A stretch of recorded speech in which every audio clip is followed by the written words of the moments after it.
And we're live. Hi, Janet. Merry Christmas to you. Merry Christmas. The wife's like, it's over. It's over. Yes, it's over. It is over. My retail associate friends, you guys can breathe a sigh of relief. It's just returned. Well, now it's the after Christmas sales. I went to CVS today and I was looking for the Christmas candy to be heaped up. We didn't see nothing. We didn't see anything. All right. I'd like to thank everybody for arriving before us in the chat. My name is Bruce Lombardo of Dick's Division, and Fleety One is the first one, aside from my lovely host Janet from another planet.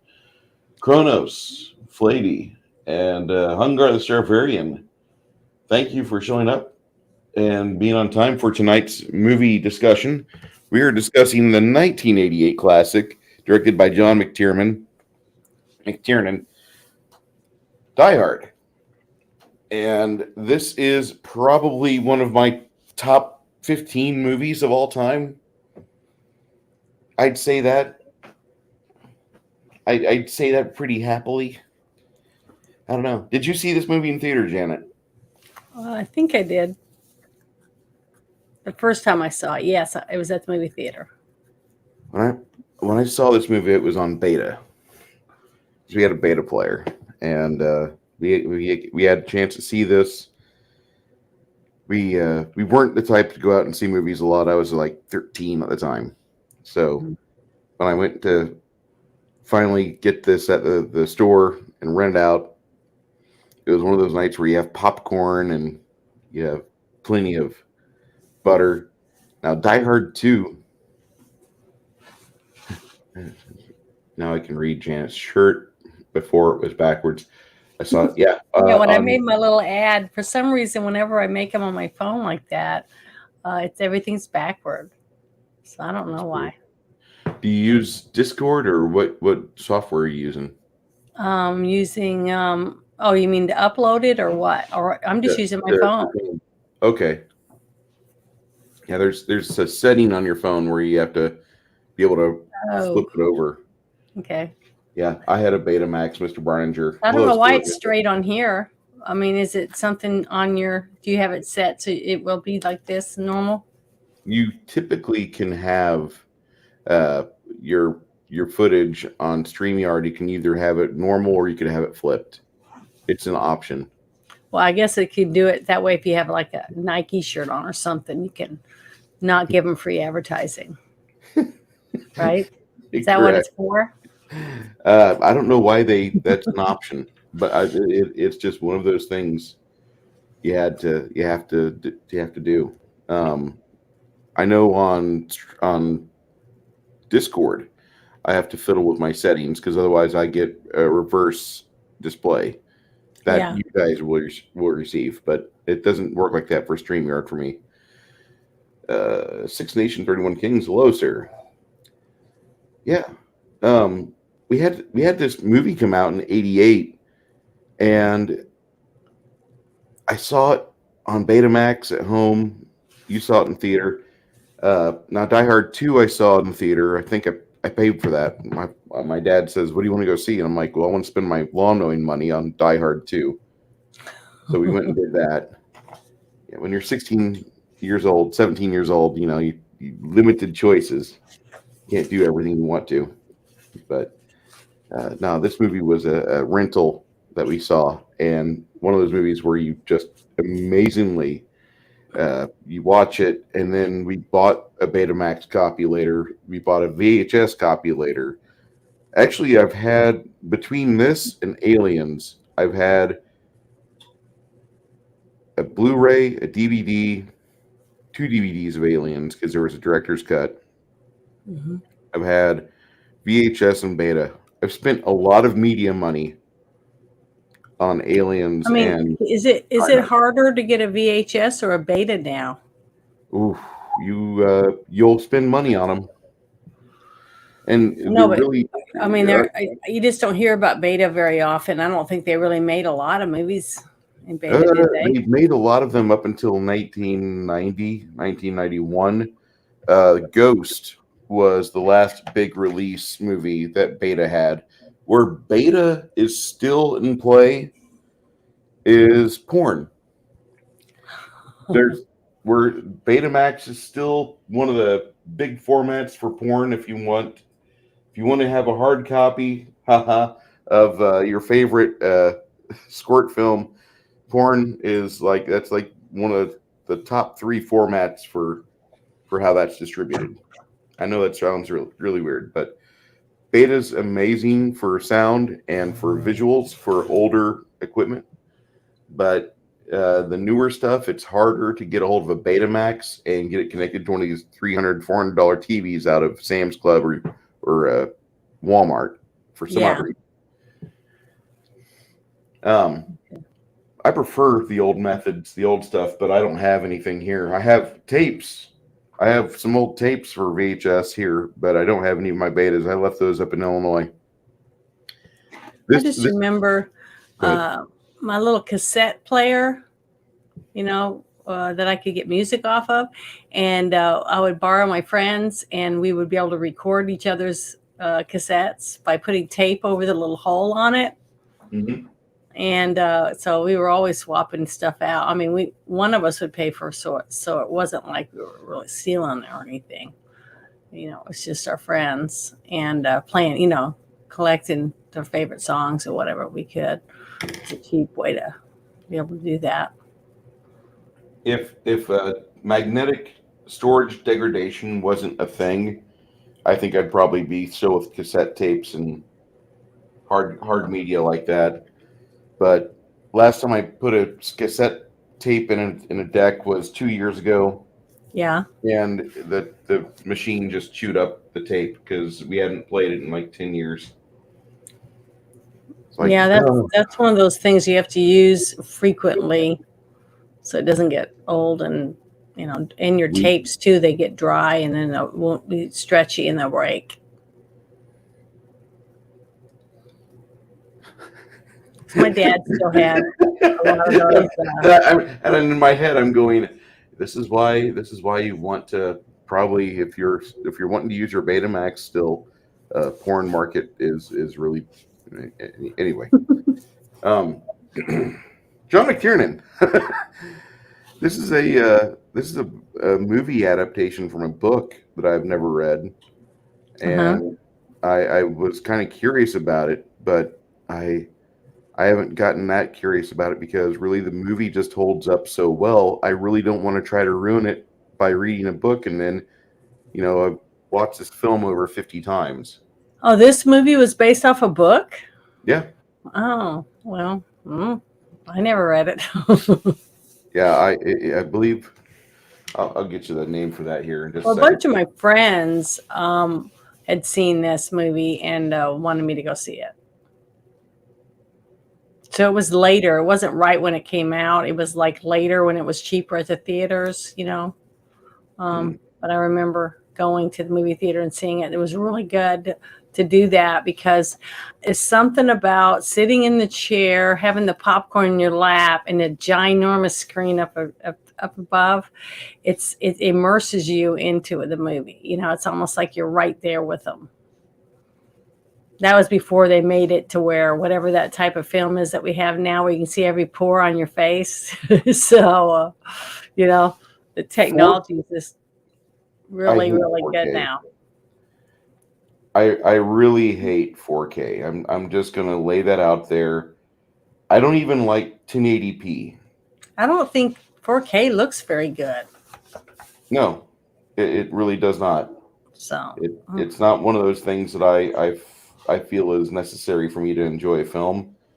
I watch a lot of my films off the web, and just all depending on how the internet feels that day depends on the quality of my stream. But this is one of those movies where I don't need it to be super sharp. It could be a 480p movie or a very low res, like off of a analog feed, and I'd be just fine. Well, what were you playing it on today when we watched it?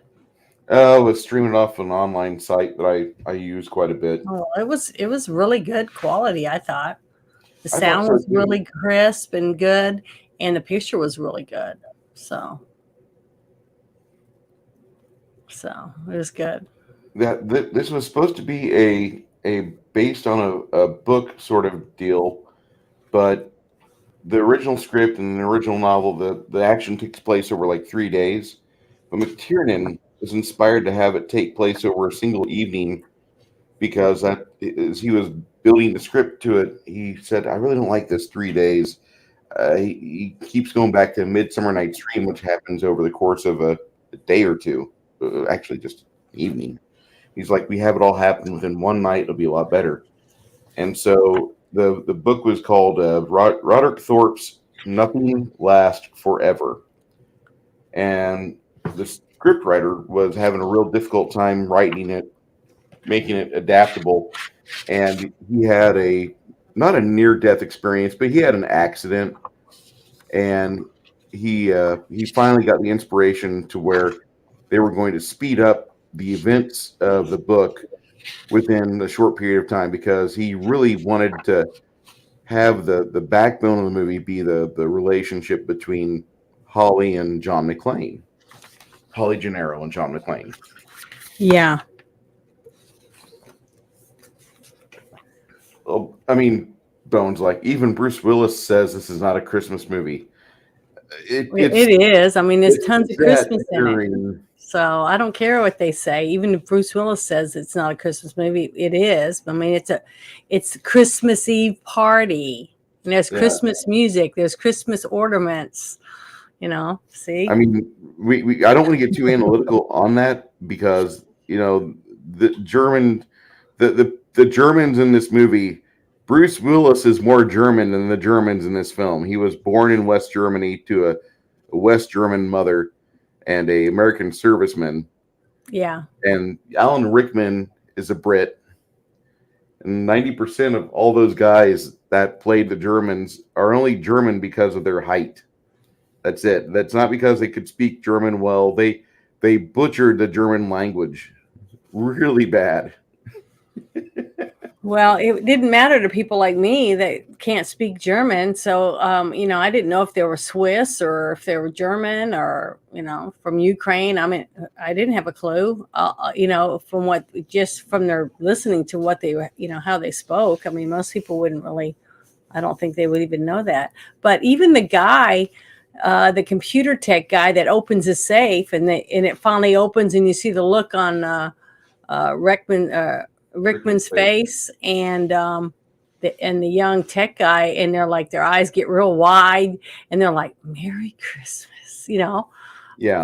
To me, it's a Christmas movie. It's as much a Christmas movie as Home Alone is. It's not Scrooged. I loved Scrooged with Bill Murray, and that's a Christmas movie. And But while yeah, I I, loved I Alan Rickman. He is just, I just absolutely loved him in Galaxy Quest. That was my very favorite movie with Alan Rickman in it. I just adored him in that movie. I don't know what I liked him more in. If I liked him more in Die Hard or in Galaxy Quest, because You saw such a good range in yeah, Galaxy Quest. That's what I liked about it. I've seen him like when he was Professor Snape, in maybe Harry Potter, Snape or whatever. And he was very serious, and he in that character. And in Die Hard, he was like very analytical and serious, but derogatory. He was just a bad guy. But hmm in Galaxy Quest, we got to see him anal. He was anal, but he was funny and he was happy and he was proud of himself. You got to see a huge range of emotions of him, and he was top notch. I mean, just nobody could play that character but him, in my eyes. So that's just yeah. me, though. Uh, Kronos, we did a discussion over Galaxy Quest about 6 months ago, and that that's one of my movies I go to whenever I'm not feeling well or I need to be puckered up, and just cheery. I watch Galaxy Quest because there's not another movie where the script, the director, and the actors looked at the fan base and they Hmm. said, "We love you. We're going to make a movie for you." It's funny as shit. Yeah, it's I love it. perfect. I still laugh. I laugh my butt off every time I watch it. And each time I watch it, it's funny how I keep finding all these little tidbits of things that I didn't notice. Like about the, you know, from the Yeah. scope. But the German that you hear in this movie, there might be one or two actors that know how to speak it properly. The others are speaking German like these Mexicans around here speak Spanish. And I Mm. know I just offended like half of my South Texas people, but hey, you guys like talk whenever you talk to a Puerto Rican, they're gonna speak to you in English because they hate the way that Tex-Mex is spoken. They're like, Hmm. we're gonna go to English because you fucked up what you were supposed to know. Let's try this. um, it's an interesting film because you have the Christmas season is here, and the first 5 minutes of the movie is Willis or John McClane stumbling around an airport carrying a gigantic bear for his daughter, complaining about one thing: California, fucking California, and he's doing that for the first 5 minutes, and Hmm. that he gets the hint about ball your toes up into fists, you'll be fine, and that's about it. And that's kind of how you're seeing this whenever you're watching it again. I didn't realize how much he really hates California, or his character really hates California, Well, and I think it has a lot to do with the situation he's in. He's yeah, now divorced, okay, because his wife started her own career, because apparently she spent lots of time by herself. I don't think And they're divorced yet. I think they're separated. well, they're about to get divorced. She took Yeah, a corporate job in California away from New York where they were before. So she up and moved and took the kids. So to me, that's why I thought they were divorced. Um, because usually when you're just separated, you don't, take your children away from the other parent. It's usually after the final part of being divorced or whatever. So I'd have to look it up. I thought they were divorced, but the you know to me that made a lot of sense because here was a guy that is been a New York police officer for a very long time, and his character and his wife got tired of being second, and she pushed on with her life and started her a career, and was off, and apparently she was doing pretty good if she was a high up person in this giant corporation. So yeah. she was doing pretty good, and um, but you could tell that supposedly that they still had feelings for each other, because how could you not when you share children? You know, you gotta have some type of feelings. So, like the one comment that she made when she saw the guy coming and is beating on that table with the Yeah, weapon, and she's like, well, he's still alive, and she was thankful for it, because nobody could piss off anybody as good as him. So little things like that is what made the characters really good as a couple that once had a life together and now they're separated, but they still, you could still tell they knew each other well. You know what I mean? So they I thought they that was good. they do a very good job in the script addressing the humanity of everybody that's on camera. From the little touches where Carl Franz is smashing things as he comes in, and he was unable to kill McLean, to where you have the cops that are, being deployed initially. Their SWAT team is going in, and as they're jumping through the bushes, one guy pricks himself on the thorns, like "ow," and he shakes his hand. And you have little bits of humanity that are sprinkled all over this script. It's not just like a little bit here or there. It is so endemic throughout the entire movie Hmm. that the script was written and rewritten, and it really hums. I hate to say it like that, but the script has such a good life to it because it acknowledges whatever it's focused on at the moment. It gives that character, no matter how big or small, enough to where you can identify with them. as they're going through whatever they might be going through. Mm-hmm. And the up until the moment when the gunshots start at Nakatomi Plaza, the movie doesn't even the movie does a very good job of giving you this corporatized 80s feel, complete with cocaine, uh, Mm-hmm. what was going on big in the 80s. And hey, show her the watch, show her the watch. And I'll see it later. It's a, what is that? It's a Rolex. you know that watch is the key to getting rid of Hans Gruber, by the way. I love how that movie ends. It took me till four viewings ago to notice Yeah, that. all I could think of was, damn, that's one of the best, watch straps I've ever seen. That was That they that should have strong to used hold a that. whole man They should hanging have on. used that for an advertisement. They might have. I mean, we'd have to look that up, because they did have a lot of watch ads that way back. I remember seeing lots of ads for watches and stuff because they didn't have, you didn't have a watch that told you your temperature and your heart rate. You could watch videos on it, and it had everything. So It makes me sad at what we can do with our watches today, and people are going to spend $4,000 on something that takes up less than this much of your wrist. yeah, but Gonna, they already paid that kind of money. What was the name of some yeah, of those watches that a lot of people wore?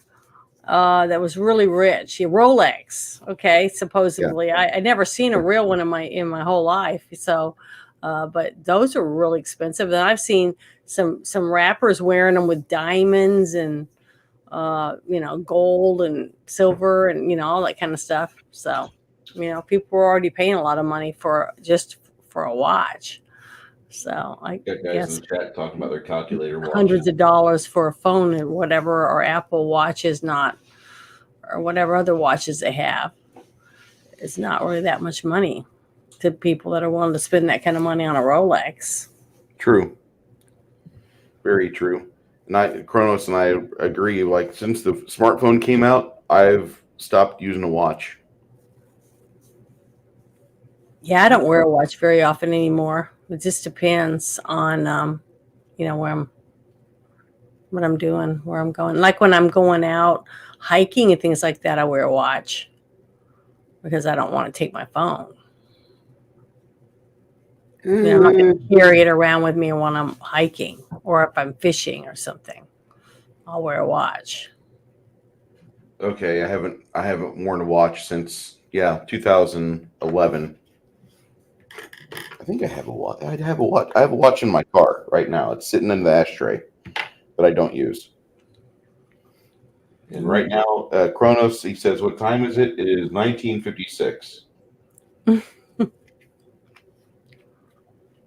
But I guess I don't.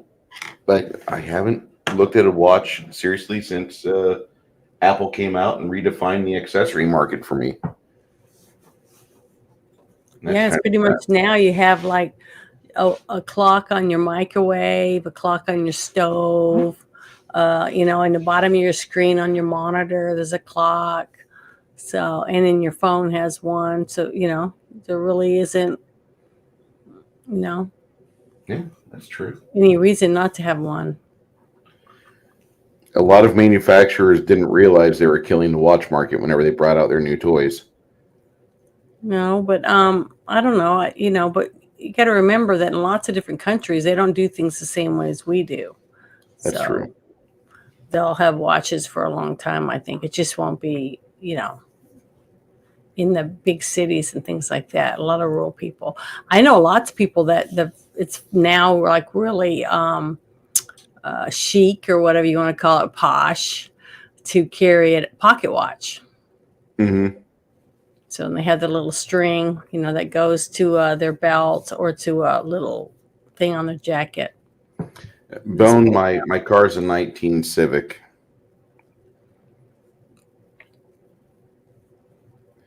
Yeah, that's, and I call it the ashtray, but it's in that spot right in front of the shifter. Yeah, That's that's where you, the car I have doesn't even have a lighter anymore. There's no lighter or nothing in it yeah, to even smoke. So, which is good because I don't smoke. I But used to. My bad. oh, I smoked it a long time ago when I was a teenager because it was what everybody did. It seemed like. I'm glad I don't smoke now. But yeah, all that part when they get in there, and then the first thing that cracked me up was that I had forgotten about was when the terrorists break in and everything, and the one guy that's wearing the real nice suit, and he looks like Huey Lewis. Yes, the Every doorman, time I saw him, I was like, "Is that Huey Lewis, the actor, or as an actor, the not a singer?" singer. Yeah, Because it did look like him to me. The haircut, the hairstyle. Um, every time I saw him, that's what popped in my head. So I couldn't help myself. I don't know if I've seen him in other stuff or whatever, but he was prominent in the movie, in lots of different scenes. He didn't have a lot of lines, but he he was in it. he didn't have a lot. He only had like maybe 3 pages of lines, but Yeah. he had a lot of physicality that he had in the film, interacting with Mhm. Reginald Johnson, the Yeah. cop, And and he was, with, what was the name of that guy? Uh, Alan Rickman's character. Hans Gruber. Yeah, Hans's character. He spent a lot of time with him, following him around, doing things for him. But he didn't speak a lot. But he No, was very prominent in the movie because he was seen a lot, But he didn't really speak that much. But none of the other people in the group really did, except for the the computer tech guy. Now he spoke a lot hmm about different things. That actor, but I thought it was cool at the very beginning how the first act, the they have Mr. Takinawa, or the head of the Nakatomi Corporation, yeah. sitting Hmm. down with Gruber, and Franz is there, and their IT support guys there. And after Hans finishes the deliberation and shoots him, Carl hands over the money to the IT guy. Like they had a bet going on. Hmm. Yeah. That was that I didn't recognize that. I didn't see that until today. I've seen this movie, 40, 50 times easy throughout the How course old of is my this life. movie again? This is an 88 film. Wow, because I mean, to me, the shooting, with the guns and the glass breaking, the explosion when he dropped the clay down into the elevator shaft. The Danger Putty, Yeah, yeah, whatever that stuff's called, the C4. explosive clay, or yeah, C4, down there, and then the explosion at the top of the building, to me, were awesome. I mean, they looked, to me, it's aged very well when it came to the special effects surrounding those type of things that were going on. Now, the clothing and the hairstyles, that was something for the women mostly, were a little, dated, and the clothing a little bit, I but could smell the Aquanet. yeah. I watch this movie and I love it because I can smell all the Aquanet on screen. But besides that, I mean, even the police cars and stuff didn't seem, too awkward looking, things like that. And then when the SWAT giant tank was coming, it looked like, a SWAT tank could look like in a big city right now. A So, poorly prepared police force would use well, that. yeah, but they had to make it look like the FBI, especially, were just a bunch of dumbasses, which is, I agree with them. I think they are a bunch of dumbasses. I mean, honestly, I mean, anyone can get on. The porn bots are here. Oh, I love the porn. Let's see if we got people that'll swat him here. If so, that's great. If not, I understand. I Our was. sponsors. Hey guys. Hi, Donovan. All right.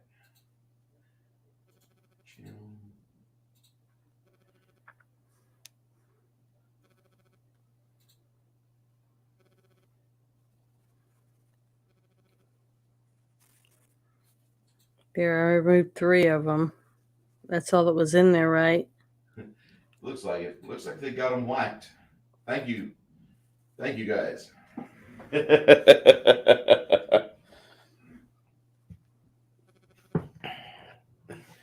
Was there a 69 in Die Hard? No. Hungar, yeah, Hungar had his first porn bot in the stream today. That's when you know you're starting to make it. Hungar, I love your shirt, by the way, man. I got a lot of compliments on the shirts from the ladies at the laundromat. Which one was it? The Afro shirt. They liked it. They're like, "Who's your friend?" What? Your friend with the Afro. That's my friend Hungar. Hungar?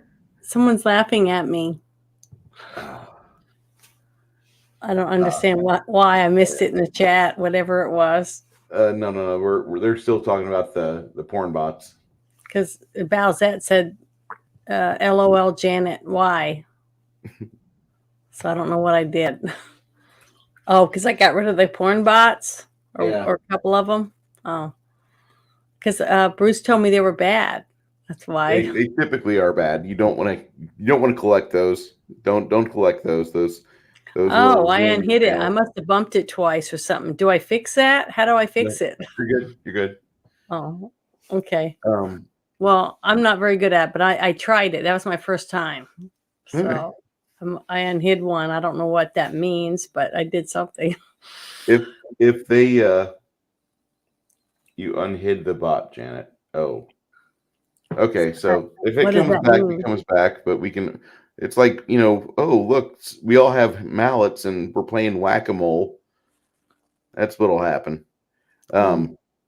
Janet's shirt says, "If you like my ornaments, you should see the box." You should see my box. That's what it says. Cute, isn't it? I wanted to wear a Bruce Willis shirt. I was on a set for a movie and I got to meet Bruce Willis's daughter, his oldest daughter, and she had a T-shirt on and it says, "What you talking about, Bruce Willis?" It was hilarious. So I would love to have had that shirt if I could get one, but she smoked like a train. I held her cigarettes and her phone and everything for her while she was not on set. But yeah, she was a doll. She seems like a nice person. I've seen her in interviews before. Maria from Tea and Telly joins us. Hello, Maria. How you doing?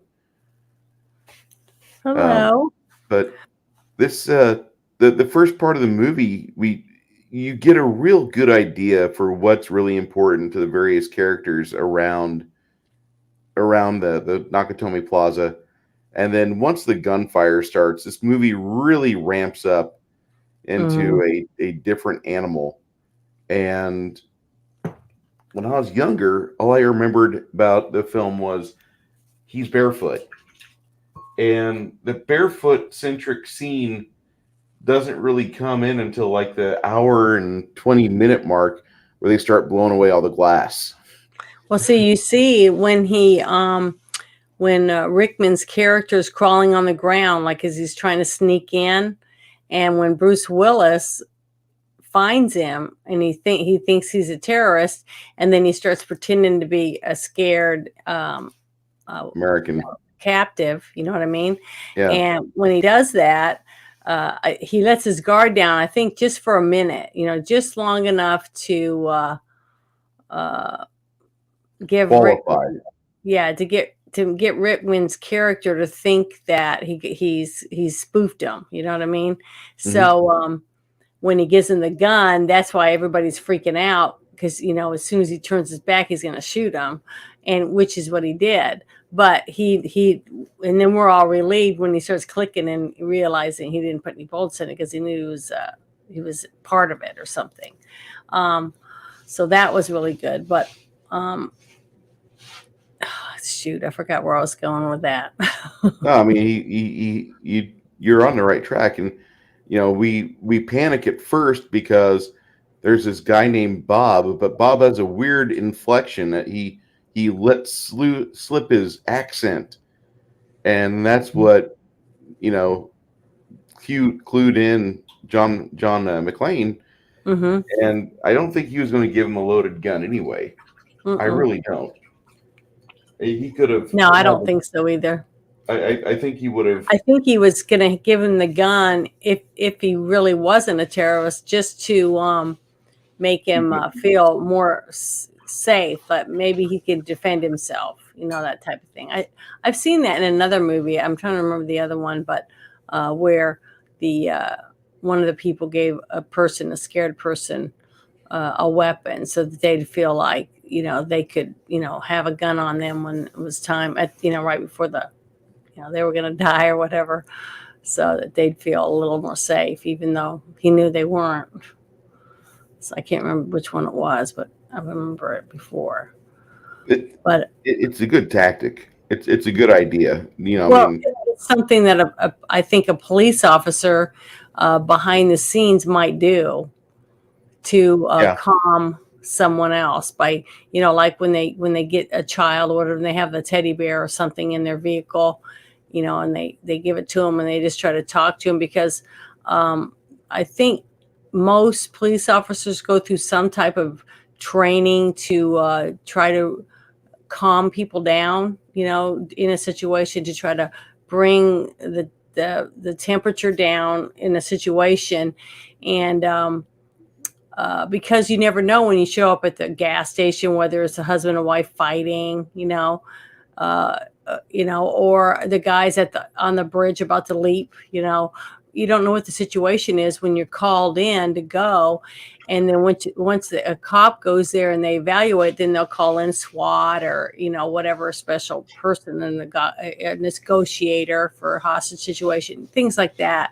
So, I think that it seemed believable to me that he would give a gun to someone. That's why it was kind of tense, because we knew, as watching it, that it was one of the terrorists, but we didn't know that he knew it was. See, so that was a really good scene.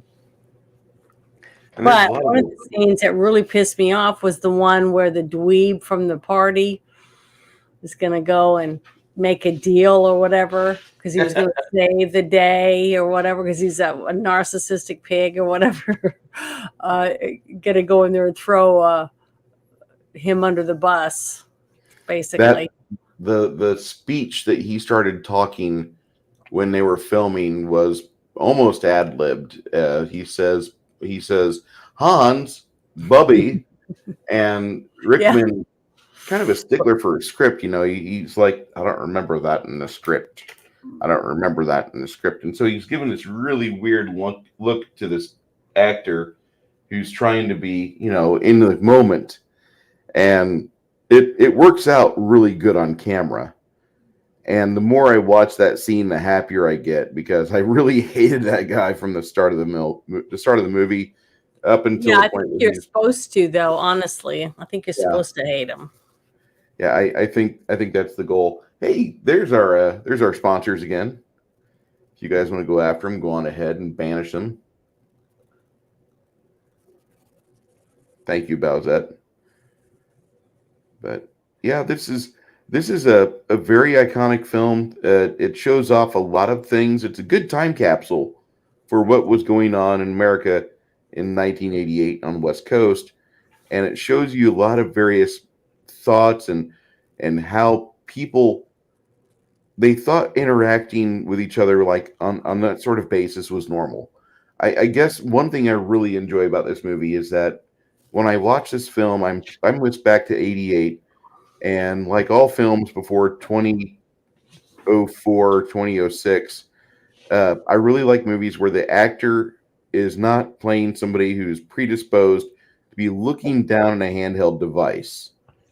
And all this time that I've been enjoying science fiction movies, our science fiction characters need to be with their face in a phone or a tablet the whole time while they're stumbling around their action films. Because that's how it's going to be in the future for us. These dopamine addicts won't be able to live without a fucking phone going off in Well, their face. that's one of the reasons why I'm always talking about how it's hard to believe there isn't more video evidence around for crimes, because everyone, has got a phone, Yeah. it's attached to their hand. It's, like that movie we watched last week where he raises his hand like that and a gun comes out, out of Mhm. his sleeve, and everybody had guns or cards coming out of their sleeves. So basically you think that that's what it's like now, but everybody's got a cell phone. So it's in, their pocket or their purse, or they're on it, even in their cars or driving down the road on their phone. So, um, and then I've watched, I don't know how many videos where they have it in the dash cam, and they can see inside their vehicle and see the street in front of them. So it's really interesting, accidents and things like that going on because of the technology that we have available today. So, uh,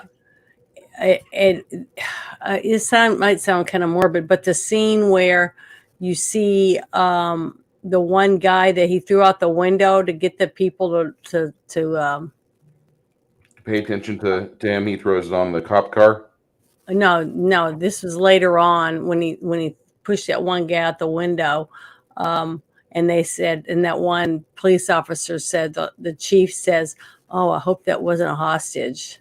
Remember that? Remember that Yeah, line at now? I the don't remember very end. exactly what scene that That's was at the right after. very end when Hans Gruber is, stuck onto Holly Gennaro's hand, and Oh, that is the scene, but just and little things like that, I was like, "Geez," it was kind of gruesome to see that it cop from a says that. distance, Ugh.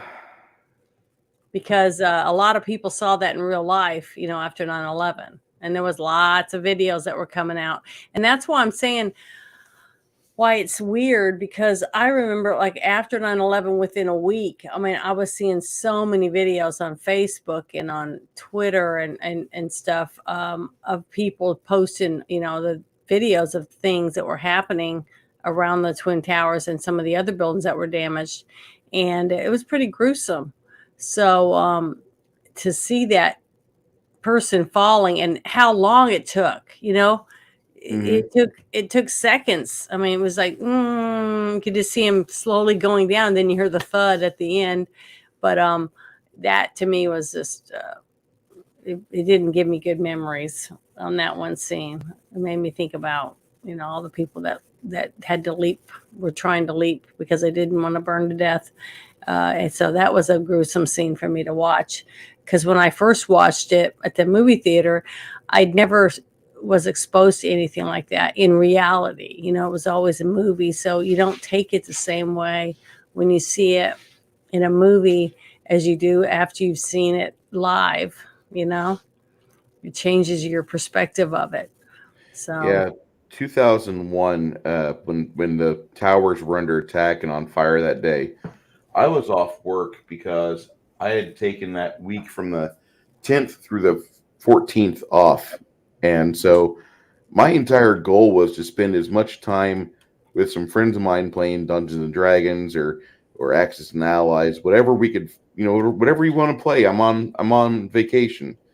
And mhm. instead of me doing that, I'm watching Fox News stuck to the television like I can't go anywhere. I don't know if we're going to get attacked again. And for Yeah, the first 3 days after all that happened, I was stuck to the TV. Um, just frustrated as all hell. Like I can't believe this happened. You know. yeah, it was pretty sad. But Yeah. yeah, the whole thing too, with Rickman, when he's giving his demands, the way he spoke on the phone to that dumb police chief, about, these are my demands, and I want people from here and I want people from there. I want you to free them. And then he's about to get off the phone, and the other guy goes, okay, I'm trying to remember the name of the group. It was the last group that he had mentioned their name. And then he gets out the phone, and the guy that was in there with the long hair says something to him, and he goes, "Oh, I saw them on the Times Magazine or something." It was an article, I and read they just about popped them in their in head. magazine. He So, was the Asian. Asian Dawn, that's it. Yeah. Yeah. So I just thought that whole thing was like, I don't know. It just seemed seemed more realistic to me that that's the reasons why the money, the certificates that they were getting, stock bondage type stuff, um, was more realistic than doing something that intense just to release a few people from prison. Um, I don't know, but the whole thought behind that they were figuring out that to get all the hostages, take them up to the top of the building, then blow it up, okay, with the helicopter, knowing that they weren't going to use the helicopter, and the whole time, and then just get in an ambulance and leave, in the chaos that was going on. It was a scary thought that that kind of stuff could happen. I mean, you hear so many terrible things going on around the world that it seemed plausible to me. So it was scary. And then the comedy relief was the young guy driver, in the limo, waiting for him to take him back to his hotel or whatever when it was over. And he's, listening, jamming to music, and he's got that huge phone that he's Yes. talking on, and enjoying himself in this limo. He was having a great time. I mean, until he realizes that some shit's going down, and then he ends up being a young hero when he rams the vehicle that they're all going to leave in. So he got to be a little bit of a hero too. So And that actor that played Argyle, he was in the movie The Blues Brothers. There's a scene where they're in a music shop. Jake and Elwood are talking to Ray Charles, and there's a little boy reaching his hand up to grab a guitar off the wall. And Ray Charles puts a revolver out, straight arm, shoots the wall next to where the kid's putting his hand at. Don't you be grabbing my stuff. Go on, get. And little boy just looks at Ray Charles. And he runs the hell out of there. That's Argyle. Oh, okay. Yeah. Yeah, I remember that scene now when you said it. Yeah, that is, for some odd reason, anything that's orbiting around the Blues Brothers movie, I could talk to you about volumes for days. I love the Blues Brothers. Oh, I did too. I loved the whole thing of the Carrie Fisher being in it, and the part that she played in that movie I thought was really good. She's called Girl. They have no idea what her name is. In the entire film, she makes 4 appearances. Hmm. Never once gets her name out. Perfect. Well, it didn't matter. She was wanting to kill the man that broke her Ruined heart. her life and broke her heart. I thought it Yeah. was funny, really, really well made. Yes. I love that movie. Um, Considering you think about it, just like Coneheads, and they came from a skit off of a TV series. The idea behind those 2 movies, which was pretty good. could see it. This we're not going to talk about the sequels to Die Hard today. There's a lot to unpack there, and I don't want to talk about that. But I think, as far as 1988 is concerned, I think this was the movie from '88 that I probably appreciated the most. And this is it's in my solid top 15 films of all time movies, because it's one of those that I sit down and I start to watch it, and I don't get up. I don't put it on pause. I just let the movie run, and I keep my attention fixated on screen, and I just try to observe what's going on, because it's the most perfect example of a story from start to finish that's self-contained.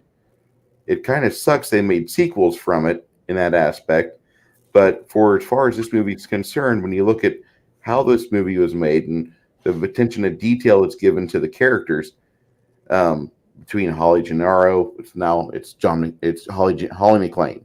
At the very end of the film, she's reaffirming that she's Yeah, that the wife. she's his wife.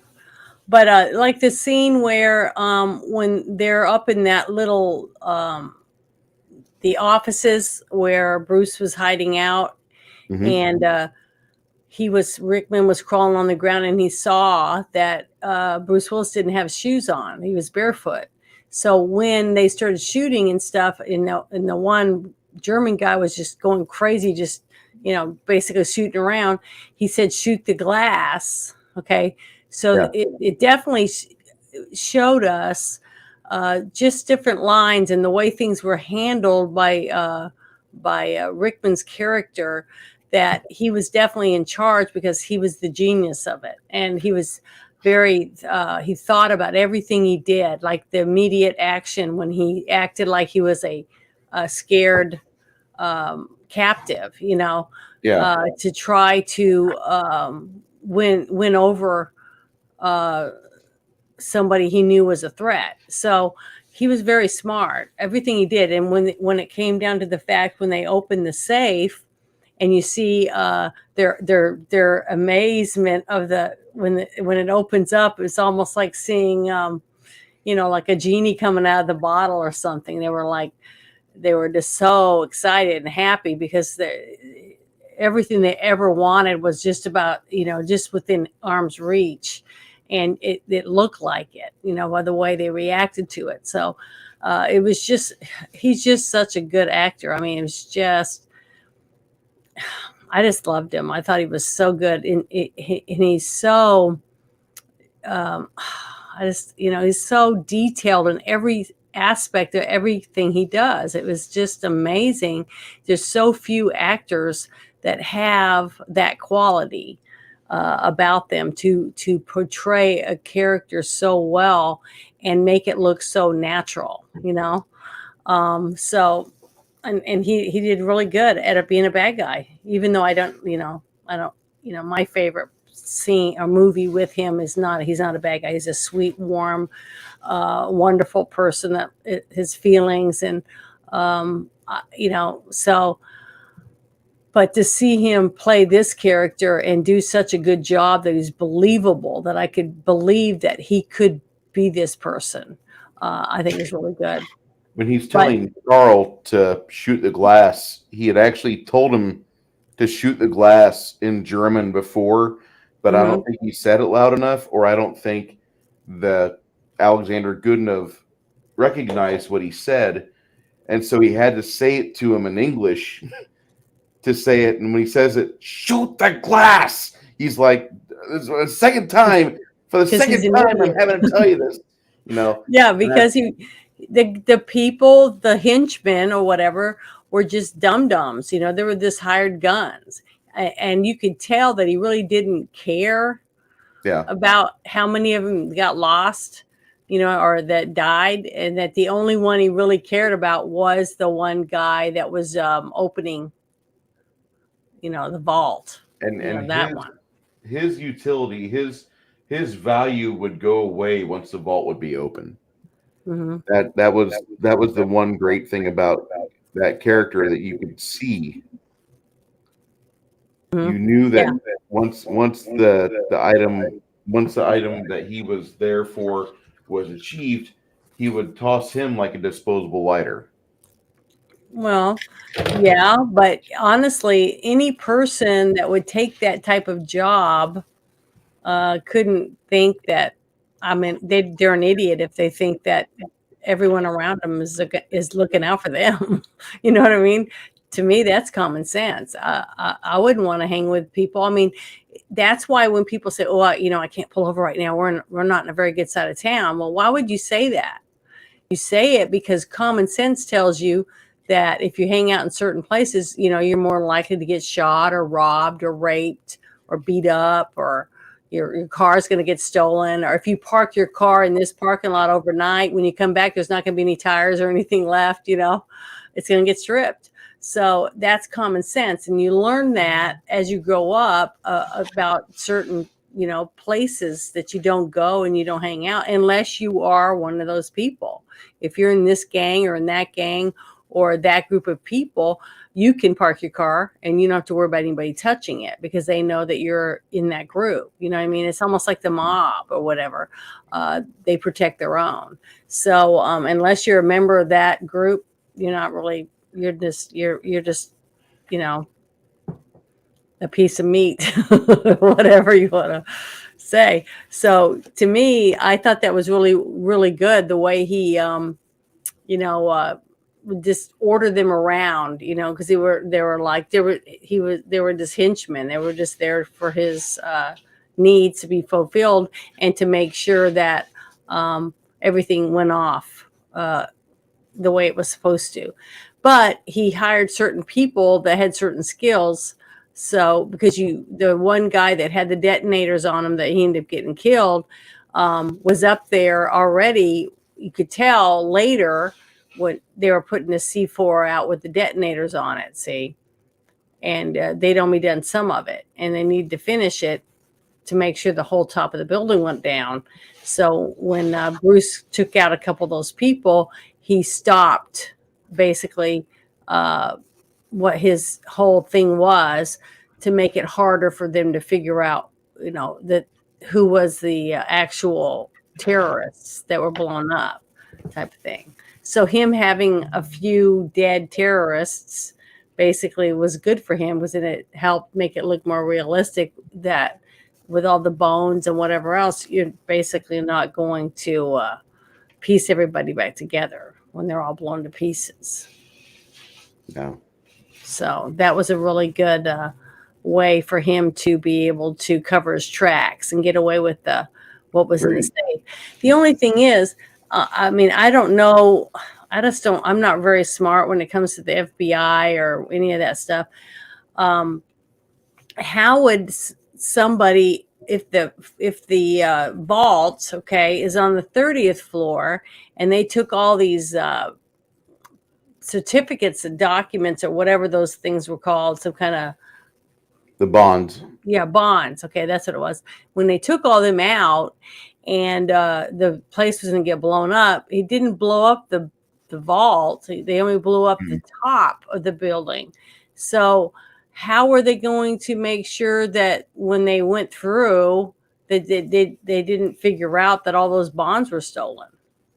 And then they just track the bonds and they can find where they are with the bonds. Extradition laws would have protected them because they were going to go to a place where the U.S. wasn't going to try to kidnap you or send you on a C-130 back to. I don't know. I just thought that was a little bit stretching it just a little bit when I really thought about it, you know, when I thought about the aftermath, because he said by the time they sort through all the bodies and try to figure out who's who, we'll be on a beach, you know. Earning 20%. Yeah, earning a bunch of money from the stuff that they were taking. So, you know, I guess that does make sense now that you know, that I think about it in the line that he had. So, but I did like the whole thing when he's calling him a cowboy and he said his name was Roy Rogers or whatever, and then that's when he says "Yippee Kai Yea, motherfucker." I thought that was really good. I mean, you know, the interaction between the two main characters, Bruce Willis and Alan Rickman, parts were really, really good, and that's what made the movie flow so well, I think. Even over the little radio, you know, and not even being in the same room together, I thought it made it really good. And the whole thing with the police officer that was down on the ground, because even at the end, God, you know, I've seen this movie like 25 times at least, and when you see them coming out and he's got his arm around his wife and they're all beat up and his feet are all cut up and you know what he's been through, and then you see the cop coming through the crowd and they have that eye contact and then they finally come up there and they hug. I got teary-eyed. Okay, I know I cried the first time I saw it, but I think that they still had chemical presence. The bond that they built over the course of the movie of them talking and understanding where each other were coming from. You know what I mean? Because they were both police officers. They both understood how the feds are going to come in and screw it all up. The captain doesn't understand. He's not listening. You know, he's quick to judge, blah, blah, blah, and not listening to the information that he's trying to tell him that Bruce Willis had given him. So, and then at the end, when you see him talking and he's going, shh, not to tell, you know, because he didn't want him to know that that's where the information came from. It was from the person that's up there going through it, just things like that I thought was really good about building up the characters and bringing those two together. Yeah, So I that want you to say that actually the had an deputy emotional chief. bond. I'm sorry, what? No, the deputy chief is probably the weakest part of the movie. He's probably the weakest part of the film because he's an antagonist to Bruce Willis's John McClane, and he's supposed to be in a position of power. But then, 10 minutes after we are introduced to the deputy chief, here come the FBI moving in, and they don't give a fuck what's going on. They don't give a fuck. They're driving around and they're flying around their helicopters.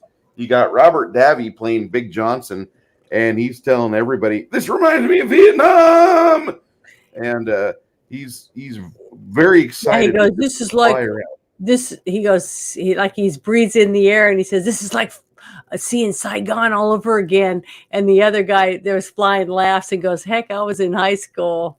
Yeah, I was in middle school during Yeah, that time. middle school, junior Yeah, high, or something like that. But he was like, the guy's a nut job. So basically, that's what he was. He was an yeah, overzealot type of guy and just wanted to see people die, basically. yeah, and they So were okay with it. They he were okay didn't with losing a care. Yeah, and quarter he of was the. okay if they lost 20% of the hostages. Yeah, And they said that. So I don't know.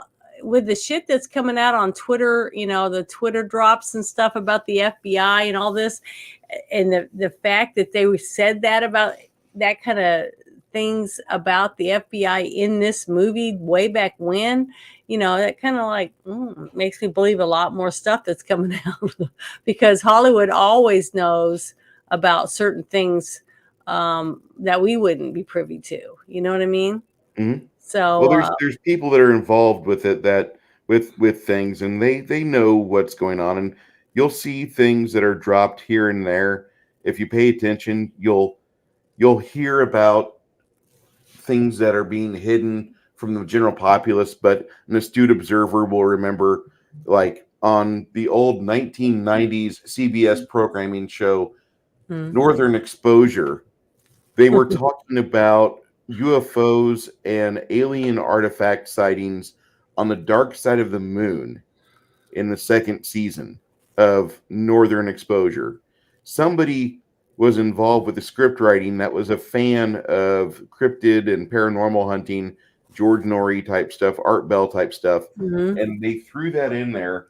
And that show got a lot of discussion on the Usenets at the time, which was kind of like the internet we had at the time. But there was a bunch of people talking about how they wanted to watch more of that show because this the characters are talking about something that was not widely discussed, but it was widely spread among the ham radio operators and a bunch of people that discuss UFO topics a lot. Art Bell's guests, were seeing what they were talking about late at night. Now it's being discussed on a primetime television show. Hmm. So it was pretty impressive to see something like that get a bit of discussion. And the Usenet that I used to read whenever I'd be off ship, it's like, wait, what? They discussed this. And you have to wait for the reruns because we didn't have DVR at the time, Yeah.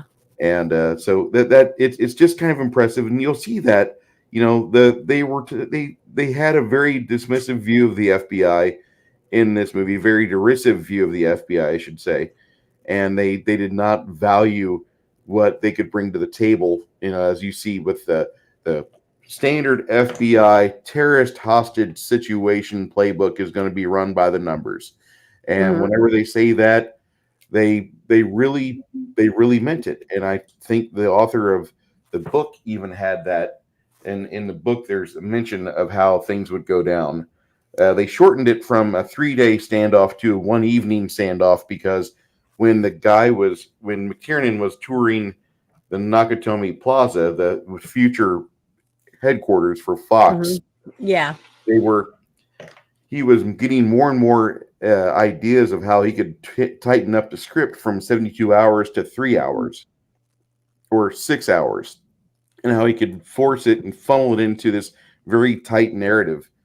and that movie was just they made the script. It was like on the second or third revision, and they weren't happy with, we're going to take over the course of 3 days. And then the scriptwriter Jeb Stewart, he has a near death experience. He has an accident, and so he has to put in his spin on it to where he's all the main characters want to do is reunite. I might be upset with you. I might be angry with you. I might be in the middle of a separation with you, but I love you and I need you. And this is giving me a second perspective on what I really think is good in my life and how much value you brought to it. Yeah, and I think that's a good thing. I mean, because almost every writer, that writes books or short stories or blogs or movie screenplays, things like that, they put their own feelings and emotions into it. That's why, one writer might be writing a lot of drama, or you have another one that likes to write comedy, or you have another one that likes to write thrillers or horror movies, because they're usually good at it if they enjoy it. You know what I mean? If they like the content that they're putting out, for whatever reason, their nightmares, or it's a past experience that they went through and they wanted to write a story around it. So it just depends on the individual writer, how the overall story is going to come out. Like Tom Clancy, almost all his stories are almost, this circled around the same things, just like Stephen King's. They focus on certain narratives because that's what they're good at. Those certain things are what they're good at. So, and that's why, that works for them, because when an up and coming writer writes, they might have, 5 or 6 different stories they've written. But if nobody ever, makes it into a film, you don't really get to see the content of it. So it doesn't really matter. But once somebody is able to get one of their stories out there, then they can pick and choose the other ones, because especially if they get one made, then other people will come and say, hey, we saw your screenplay, it made a pretty good movie, but we would like to see if you can do this or you can try that. And then he'll go through whatever they have, and or they'll come up with a story, an original story, and write it for them, depending on what their capabilities are. So some people are good at writing drama, police thriller, sci-fi. whatever their genre is. They know what they know what they enjoy. They know what they're good at performing, and they write. And so does the director. A director, just like that one movie we did with Harrison Ford, not Harrison Ford. What's the other guy's name? That was in Waterworld. Costner. Yeah, Kevin Costner. Remember, he read that one script and he wanted to be in it. He wanted to star in that script after he read it, because he just thought it was so versatile. It was such a different type of character to play. So he was excited about getting to do it. But see, if he'd never even seen the script, if that writer had never been able to get anyone to see it, that would never have been made. It's just like I talk to people about the movie Dallas Buyers Club. Okay. The writer wrote that, and it took over 20 years to get anybody to read it and take it serious and say, hey, we want to make this into a movie. And then it won an Academy Award. So we don't know how much great stories are out there, because Hollywood doesn't like to share. So if you're not already in there, and your name isn't already on the list, more than likely your story will never be seen, unless you have money or someone that can get it in there. Well, there's a couple of things that Hollywood really likes. They like doing remakes. We're going to be getting a remake next Easter of the Three Musketeers. We can't go 4 years without having another Three Musketeers. 5 or 6 years without a Three Musketeers movie being put out. God. Well, I This can. one looks like it's done well, but I'm a little tired of the retelling of a Three Musketeers. I love that story. I do. I just like you. There's other stories that that author wrote, and there was even like the further adventures. There was even things that happened after the events that happened in the Three Musketeers, but we'll Hmm. never see them because Hollywood gets stuck and they realize that you will keep paying for something. You'll buy your memories over again and again and again, and you'll keep Well, ponying up your money. well, if it's good, if it's a good story, um, I mean, to me, having a movie like Top Gun and then having Top Gun Maverick come out, if the story is good and you're using the same people that wrote the first one, and try to keep the same actors and stuff to make it believable that it is uh, the same storyline just being drawn out a little more, or the second untold part of it, or whatever, it's good and it will bring people back to the movie theater. But when you start getting way out away from it with no handle on keeping the script true to the story, I it just, people just go, oh, remake, because you get sick of it. You just get sick of seeing bad quality, just the name only. You know what I mean? So It's like the Star next Wars. It's just Star Wars in name only. Which I hate well, to say that, but it just gets worse and worse and worse. And when you don't have people that love, just like I say, that I know I sound like a broken record, but when you don't have people that love the characters or the story, then you're going to have crap. You're going to get more and more and more crap until you get people. And that's what's sad. I mean, there's so much money out there being thrown around to make stuff, but every so often you get a good show like The Expanse, or Yellowstone, or some of the few other ones that are out that people like, the Orville. Okay. So there are good writers and there are good storytellers and there's good producers and directors that want to make good quality products for their viewers, for us to be entertained. But it's just so far and few between. And if you don't have the right person or a few of the right people involved in it, overall, it isn't going to get finished. And you know, that's a sad fact. That's just the I way it liked is. The Expanse until season 4 started. Season 3, I think, ended on a really good note where they were going to go through the ring gates and they were going to go check out what other worlds there were. They could have Hmm. ended it there, and I would have been very happy. Seasons 4, 5, and 6 were a real disappointment for me. Well, what's sad, and what I pick up on a lot of this, like the TV series Dexter. Okay, the writer is still writing books, the Dexter books or whatever, with his original girlfriend that he ends up getting married and her two warped children or whatever story. But the TV series, what happens is just like the Big Bang Theory. Okay, let's use that as an example. You have all these main characters that are all nerds, and they're how they interact with regular people that aren't nerds, normies, and then it becomes a hit. Well, after it becomes a hit, the actors, the Kelly Kuko and I can't remember the names of the others right this second. They all say, "Well, we want more money per episode." So after a while, and you have six leads, okay, and they each want $1 million an episode. you know. So what happens when you're paying each of these people $1 million an episode, and you got six of them? That's $6 million an episode they get paid just to be in it.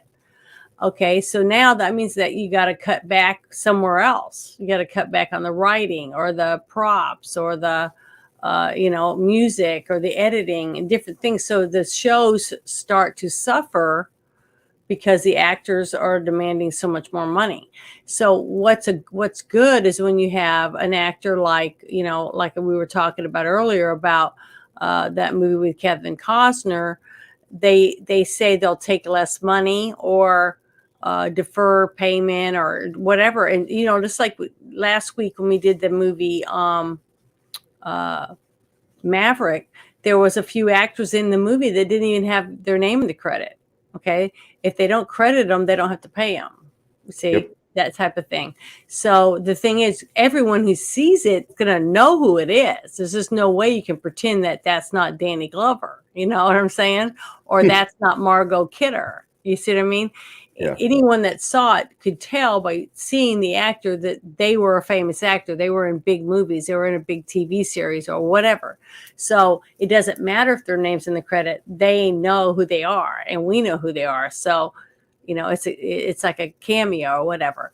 But that's a character or a person that's in that and who's willing to do that is someone who loves what the project is. They love wanting to see it. Just like when Deadpool finally got made, because the actor wanted to see the real Deadpool, not the crappy one that was in the Wolverine movie.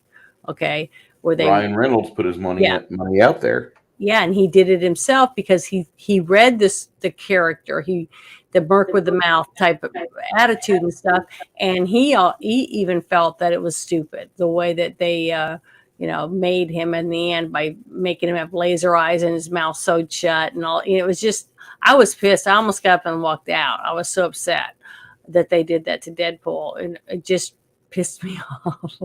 But when Ryan Reynolds was able to get a hold of it, and you could tell when the movie came out that he loved this character. It came across it, in every aspect of the movie. I felt, even the second one, he felt it felt real. It felt like he was taking the character that I loved from the comic book and bringing it to life. It wasn't exactly, because they never can do that, but I could tell he wanted this to be real. They wanted to see it become a reality. Just like I said about Hugh Jackman. When I first found out Hugh Jackman was going to be Wolverine, I was upset. I was like, he is not short and stocky. He is not Wolverine. And I was not going to go see it. And my sisters went and saw it and was like, oh, he's so handsome. He did such a good job. And I was like, oh, But then when I did go see it, I was very, picky, about him not being short and stocky or whatever.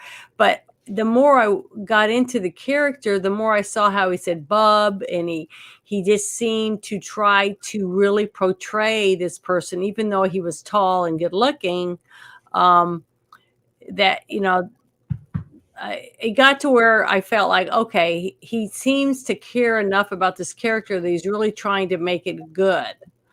And then I got that.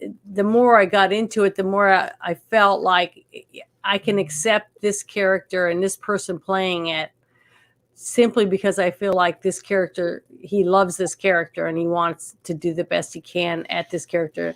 And I thought that it won me over that way.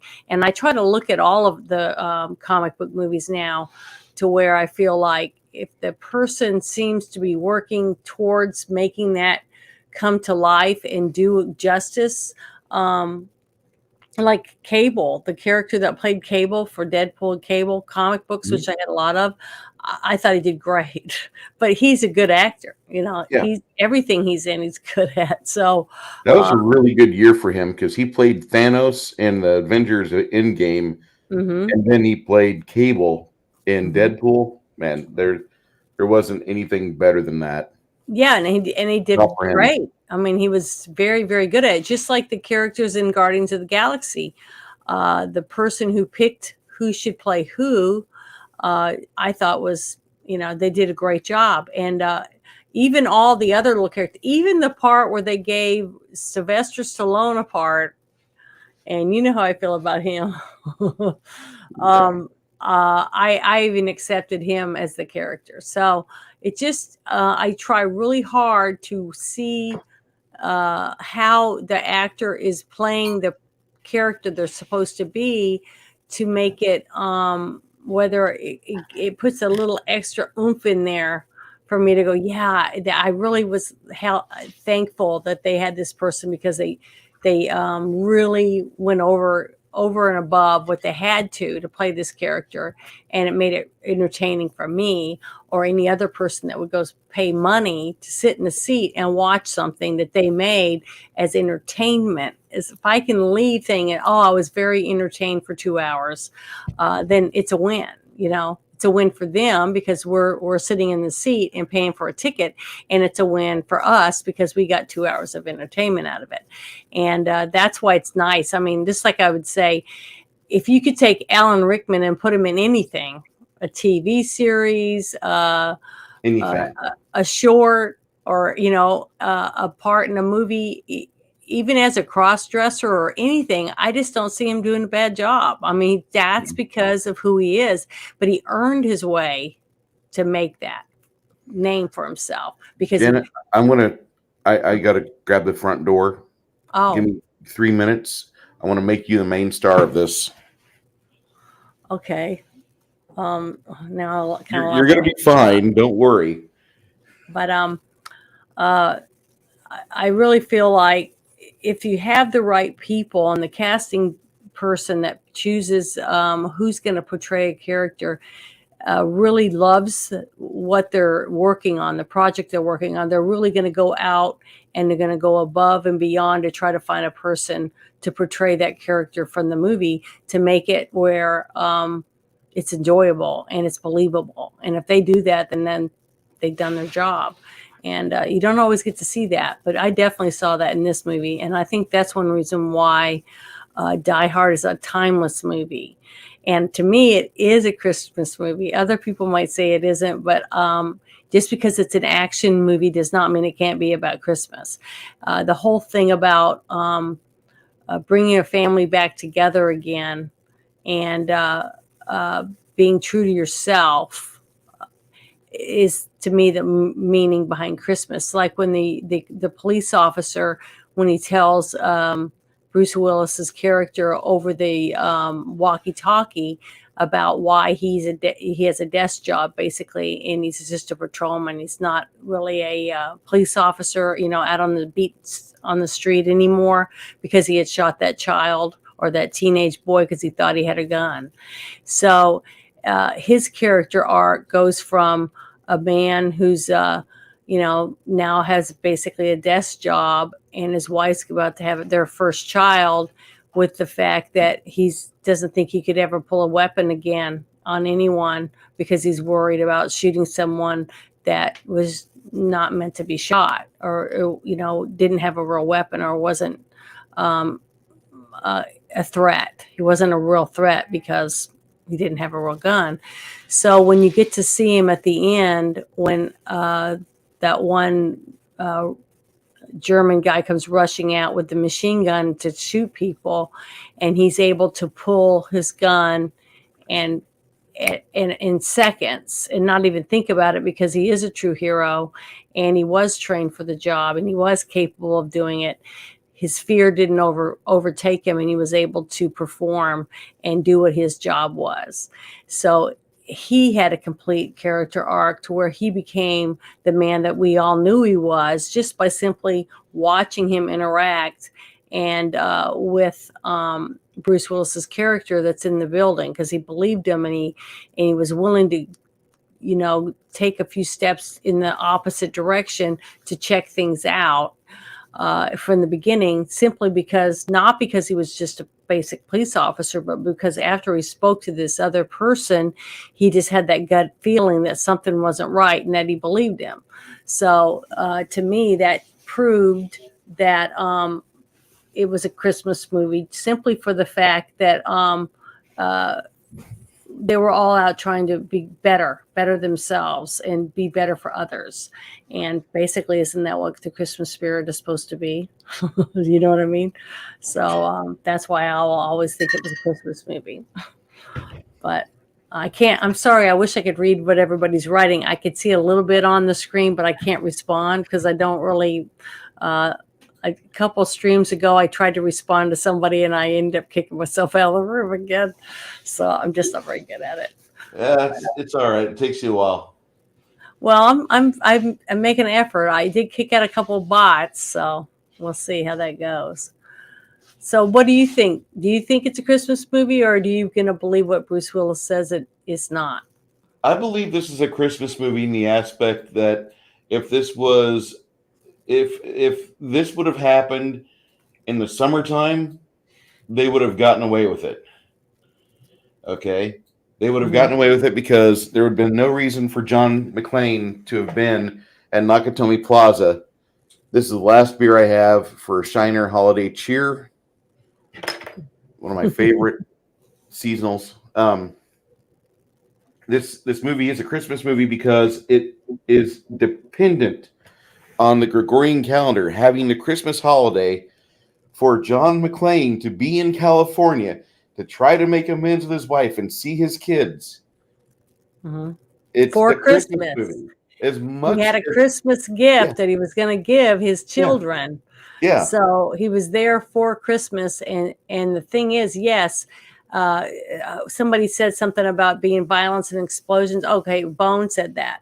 yeah. Well, Well, yeah, I get Bone. it. Guess what? I hate to say it, but whether it's your birthday or that lady's birthday or it's Easter or whatever, bad stuff happens because there's bad people in the world. So even on Christ's birthday, you're going to have bad things happen around Yeah, the world somewhere because there is good and evil. And that's another thing about Christmas. It's like a renewal of supposedly to show us that there's still good in the world, even amongst all the horrid bad things that are going on, and to give us hope.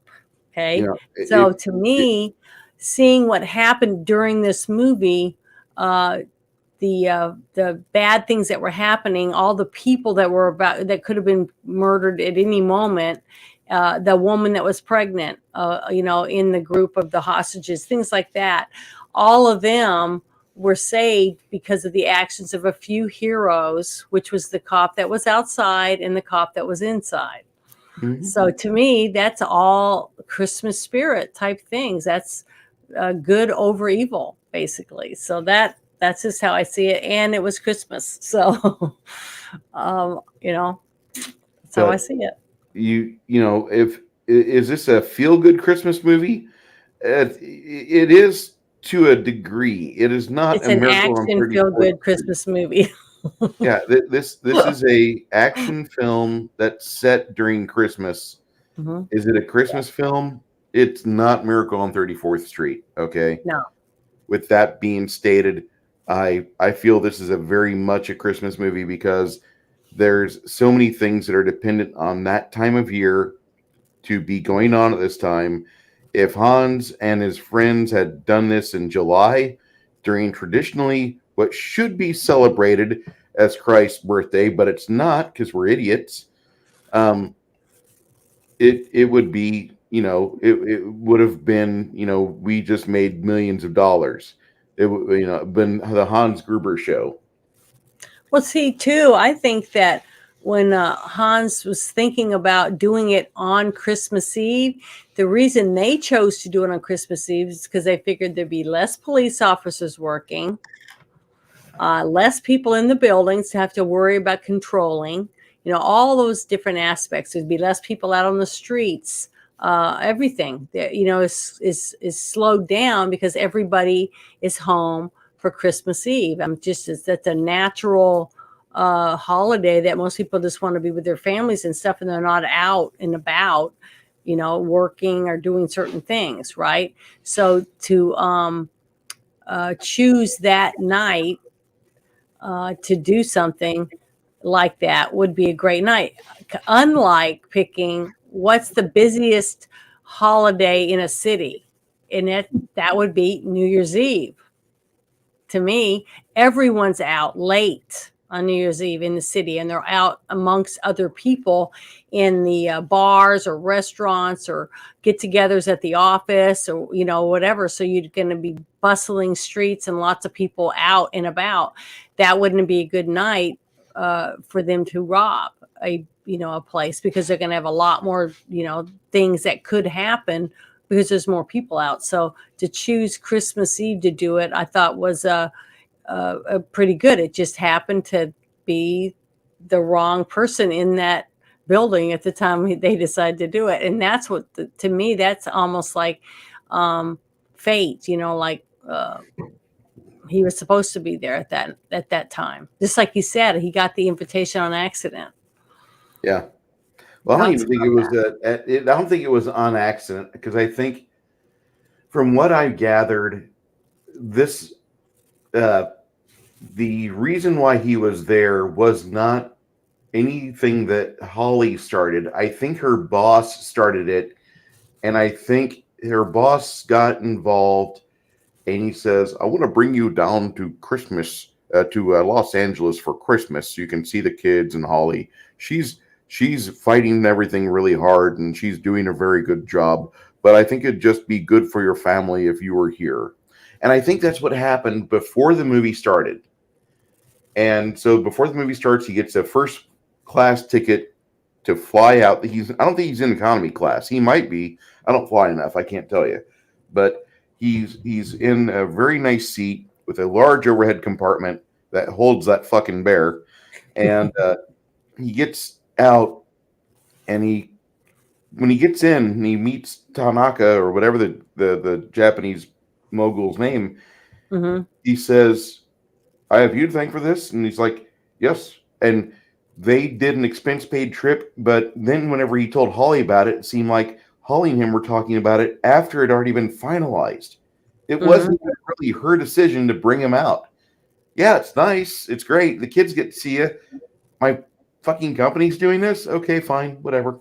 Yeah, it was like the I don't know. It was like, apparently, just like I was saying at the very beginning, that they got separated because she wanted to do her career. Now that her kids are getting a little older, and They were not a little older. That a little girl was what, no, 6? I mean not babies, not Yeah. infants where they got to have booby fed, stuff like that. That's what I mean. They're in The best kind school, of kids. okay? So they're old enough where mom can go to work and you have someone help with the kids. Now, the only reason they would have a babysitter on Christmas Eve is because she had a a Christmas party to go to with her for her job, for her corporate job, and she's pretty new at it. And She hasn't that been seems doing to it be for a long time. that But that.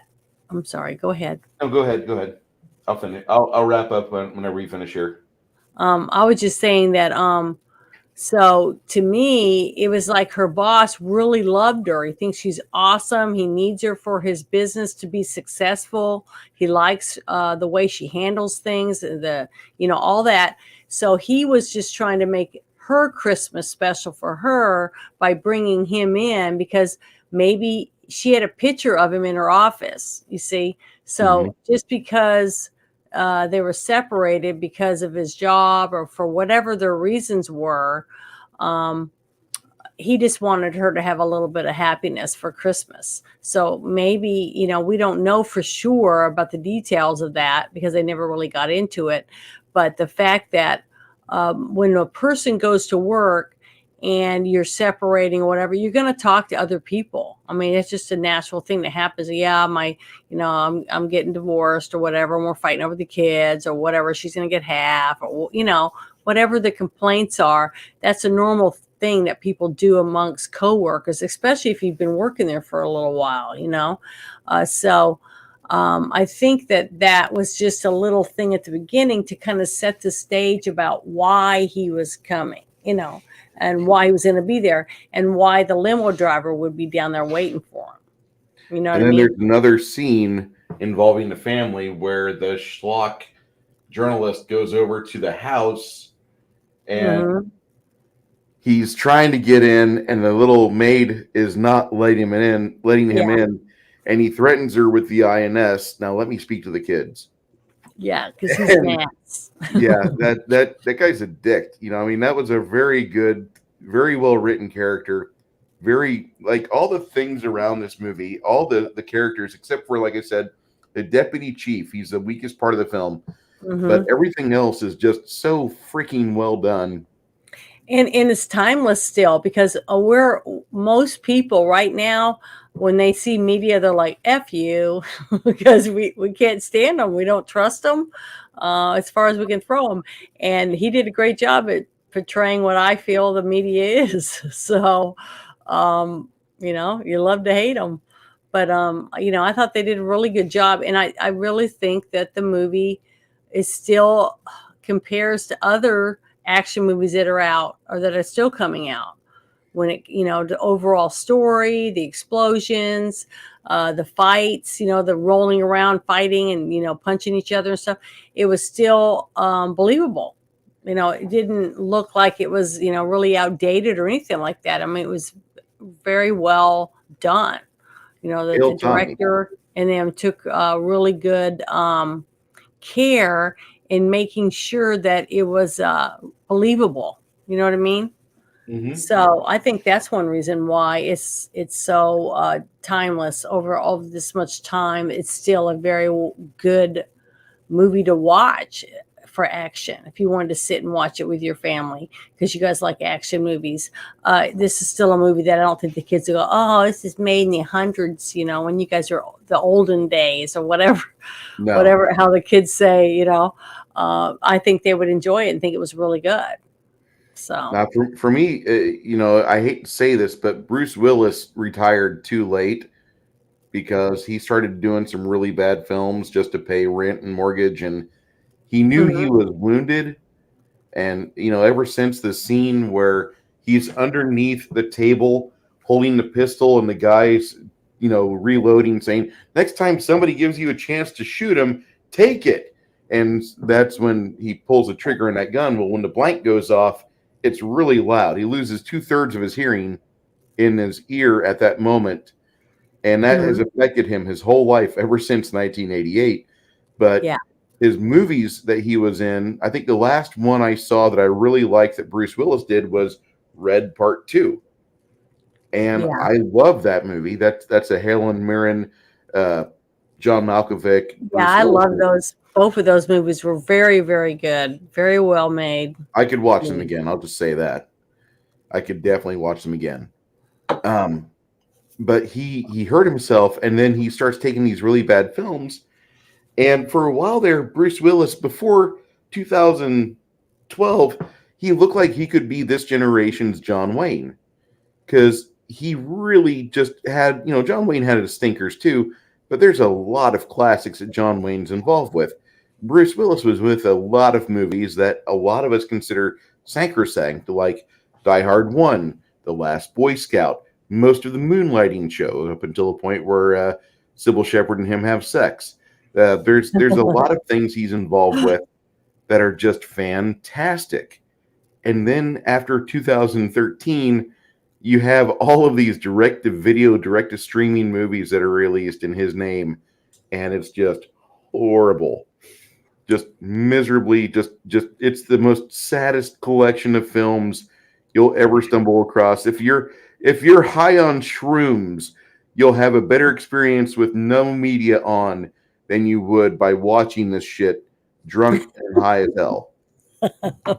Well, I don't know about all that because I guess I haven't seen these movies that you're talking about. There's a lot. Just log on to Tubi or Netflix or Roku or whatever it is, these streaming services that have like 40 Bruce Willis movies you've never heard of before, and they had like a 2 week schedule time to shoot. It's terrible. It is so Well, terrible. the um oh shoot, I can't find it. And he's retiring now. He's done with movie making. There was a bunch of stuff that came out about what I'm talking about. Red Letter Media made a video about this, and then they made a sequel video. And Red Letter Media, I didn't realize they were so popular and influential, but man, they're very influential because they made one video about Bruce Willis making all these really bad direct-to-video movies, and it was hinted at in the video that Jay Bauman's like, we should do a Nick Cage movie next and make him quit acting because Nick Cage is in just as many bad. He's in Well, I can just tell as you right many bad now, movies. personally, I have seen more crap from Nicolas Cage than I ever saw from Bruce Willis. I mean, the movie where Jason Statham goes with Sylvester Stallone to that island or whatever to save that girl or those people or whatever. Now I'm talking Bruce about the Willis is in, Expendables. yeah, the Expendables. That was, I thought it was great. I loved it, and the part that Bruce Willis was in, I thought he did a great job. So 2011, so I don't think that was a 2010. turd movie for him. It was a small part, but he was still in there and he was believable in it. So but the last 3 or 4 movies that I've seen with Nicolas Cage were just I can't even remember the names of them. I'm having a hard time. The one that was so bad, I keep comparing it to Willy's Wonderland. yeah, but I compare it to that game, Five Nights at Freddy. That's what it reminded me of. The scenes that I watched, with the place kids would go and get eaten by all the, you know, Animatronics. yeah, the characters running around in there, and it was gruesome, but it was just so bad, and I haven't had that same experience with anything with Bruce Willis that I can think of. So I would definitely say that Nicolas Cage is way ahead of Bruce Willis when it comes to bad stuff. But Bruce Willis is in bad medical shape, and he's been trying to act. His cognitive functions were so bad that they were having to wire him up with a hearing piece to direct him on what lines to say next. And so Mhm. in these films, these really low budget films, and they're giving him all the directions via the headset, and he's not the same Bruce Willis we had in 1988 or 92 or in 96, and definitely not the Bruce Willis that we want him to be in 2022. So he finally retired this year after this hit piece came out, this video came out from Red Letter Media, and within a couple days they got accredited for him quitting acting because it came to the fore that he's in really bad shape, and they're feeding him his lines like Jan Michael Vincent off screen at the end of Jan Michael Vincent's career, which that's a really bad, really sad story there. But Mhm. Bruce Willis is medically in bad shape. His cognitive functions are going away. His hearing is shot, and he's not 25 or 30 anymore. Yeah, He's see, not everybody can be Betty White, no, nobody. okay? Or George Burns, or one of those actors that can be 99 years old and still be On camera. cognitive and be able to do all these things. I mean, that's just the way it is. Plus, if you drank a lot or smoked a lot or did drugs and stuff when you were younger, it's going to affect you even more as you get older. But then you got Michael J. Fox, who had Parkinson's disease. And then you got other actors that, have different things like that's happened to them that's changed, their acting abilities. But the thing is that I think that a person, like Mel Gibson or Bruce Willis, the different actors that proved their worthiness from all the work that they did on the different movies that they were in, um, earns them a right to be able to make a few bad movies and Mhm. not take everything away from them because of it. But if you start out and you're bad in every movie, then yeah, you didn't really earn the respect that other actors seem to get. But to me, I don't have a problem with that. I don't have a problem with a person being said, well, you're just not very good. you know. So I don't know. It's a person that's worked really hard their whole career to be respectful, like Denzel Washington. I mean, I haven't seen a bad movie, him being in a bad movie ever. So I guess I just pick and choose movies. Um, I watch a trailer, and if to me the trailer isn't interesting or doesn't draw me in to want to run and go to the movie theater and watch it, then I'll wait till it comes out on DVD or I rent it on TV or whatever. But and it's not the same to me when there's not that excitement to see it. Like when I found out the new season of Yellowstone was starting, I was like, oh, I was real excited about getting to watch it because I really enjoy all the characters. I enjoy the story. And as long as they keep the same writers and same actors and different things like that, and we're able to make money off it, it should stay entertaining. It's when they start making all the cutbacks because the bigwigs want to keep making the same amount of money and pay everyone else less. Well, when you pay less money, you get less quality. That's just a fact. And it hurts our entertainment.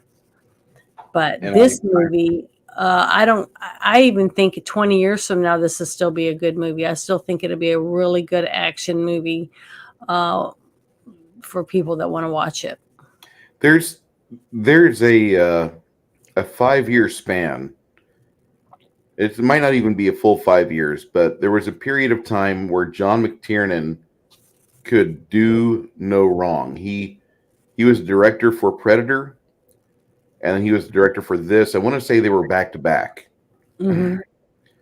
And these Yeah. two films have influenced so many hours of my movie watching time. Kronos, I paint them all the time. I've got to say that the John McTiernan great movies that I've watched, I've probably seen more ending credits for Predator and Die Hard than I've seen beginning credits for anything post 2021, 2012, 2012. I'll just say that since I started in the oil field.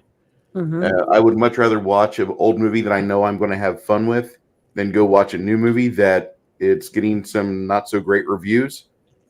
When my friends say, "Hey, we're going to go watch this movie," pretty okay. You go watch it. There was a movie that I relented and I said, I really don't want to see this.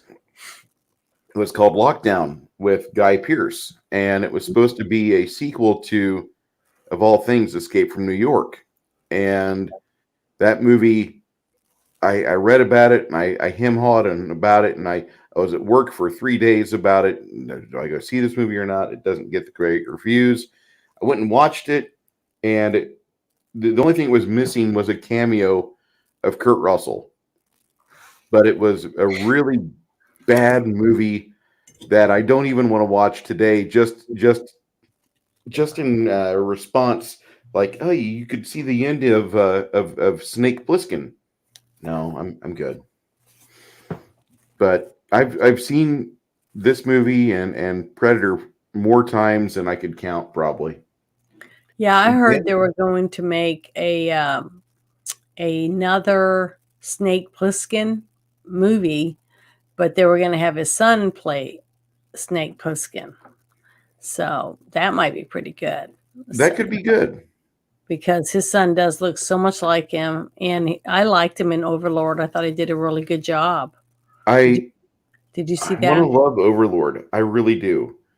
But I have a real problem with Overlord. And here's where it's the black actor. It's not the actor's fault. I didn't think the overall movie was really, really great, but the acting from a lot of the characters that were in it, and Kurt Russell's son's part, it was great. I mean, I thought a lot of the people in the movie did really, really good. But yeah, I don't know, there was certain aspects of the movie that was like, I didn't go see it at the movie theater. I saw it, after I rented it because I still haven't seen Captain Marvel, and I'm probably never going to, just simply because I trust people when they said, you're not going to like it. So I'm like, I don't want to go and get pissed off, So, I don't want to see my Nick Fury get his eye scratched out by a kitty cat. Things like that just piss me off, and it's not worth it. I mean, I'm not going to pay them money for them to make me mad and hate them more. It's just, I'm just not going to do it. I can put myself in that. And you're right. There's so many there's stacks and stacks and stacks and stacks of movies like this one that are older that we can watch and do reviews on and talk about them and get entertained by them that have already been out. I mean, I've seen, I don't know, what, 5 movies that I've never seen before simply because you requested it, right? And then I've had a few movies that you hadn't seen. So, it does work. I mean, that you can see an older movie that you haven't seen before and get a whole new outlook on something that you wouldn't have thought you would have. Yeah. And they're made, they just don't make them like that. They just don't make them that way anymore, the older movies. And just for context, I want you guys to understand that I don't have a problem with the black actor in the movie Overlord. I have a problem with him being a commando in the movie Overlord. In 1944, we did not have blacks in the military of that capacity. They were typically brought in as cooks or meal assistants, and they wouldn't have other responsibilities. Now, they'd probably learn how to play with guns out in the field because you have to, but we did not have a equitable mindset of people that were not of the peach Caucasian. Okay, I'm laying that out there because I mean the movie was not historically accurate by any means. I mean they were going into the Castle Wolfenstein territory, which I would love to see more good movies. And I wanted them, like, if he was going to be out there attached to them, he should have been a cook. Now, he might have been a badass with a rifle, but he should have been a cook. He should not have been a commando. And that's where I'm coming at this from. That's my biggest besmirchment on that movie. It's not a bad movie. It's probably the best movie I've seen that J.J. Abrams has done. I hate J.J. Abrams. Everything he touches, You're not the only one. A lot of people don't. Everything he touches, he's got this fucking Joe Biden-esque Midas touch that no matter what property he touches, it fucking ruins it, salts the earth, it fucking makes everything fucking poisoned around it. And I hope he stays in movies and stays the fuck away from games like Quake and Wolfenstein, although he's in Wolfenstein. Fuck it. Anyway, I'm sure he's going to be involved in a lot more things that you don't want him to be involved in. Yeah, I don't want him to be involved with shit that's going on. Yeah, and Kronos is like, yeah, he was not. Steven Seagal was not black cover. Well, he was over in Japan, and they did not treat him with any respect over there for quite a while. And Steven Seagal put in his time, and then when he got to America, he stopped trying so hard, and he got fat very fast. It didn't take long for that to happen. It doesn't. I mean, I think it's the same thing with women. When you get to a certain age and your hormones start to fluctuate. For women, it's the estrogen, and for men, it's the testosterone. And when that lowers in your body, you tend to gain weight, you lose muscle mass, you don't sleep as well. I mean, you have all kinds of things that can happen to you physically because of it. So, because we can't all be young forever. I mean, we're all going to get older. We're all going to age. That kind of reminds me of what Travis J 1975 said. He's like, wait, where's Janet in the bikini? Where's the blonde hair? I feel personally attacked. I know, but I said on there, I said, this is a Christmas wish of me as a blonde, because I'm not going to dye my hair blonde.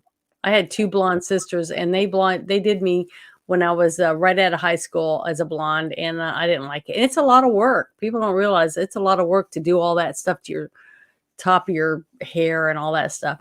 I can just put a wig on. Yeah, guys, that's easier.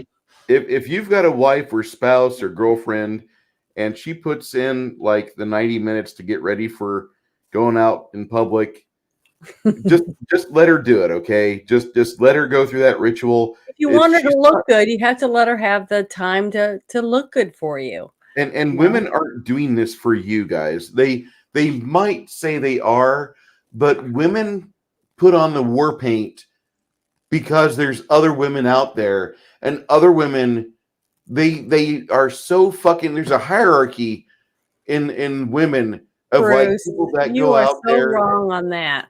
Oh, Okay. no, no, no, When no. a woman is attracted to a man, she wants to look good for her man. Okay.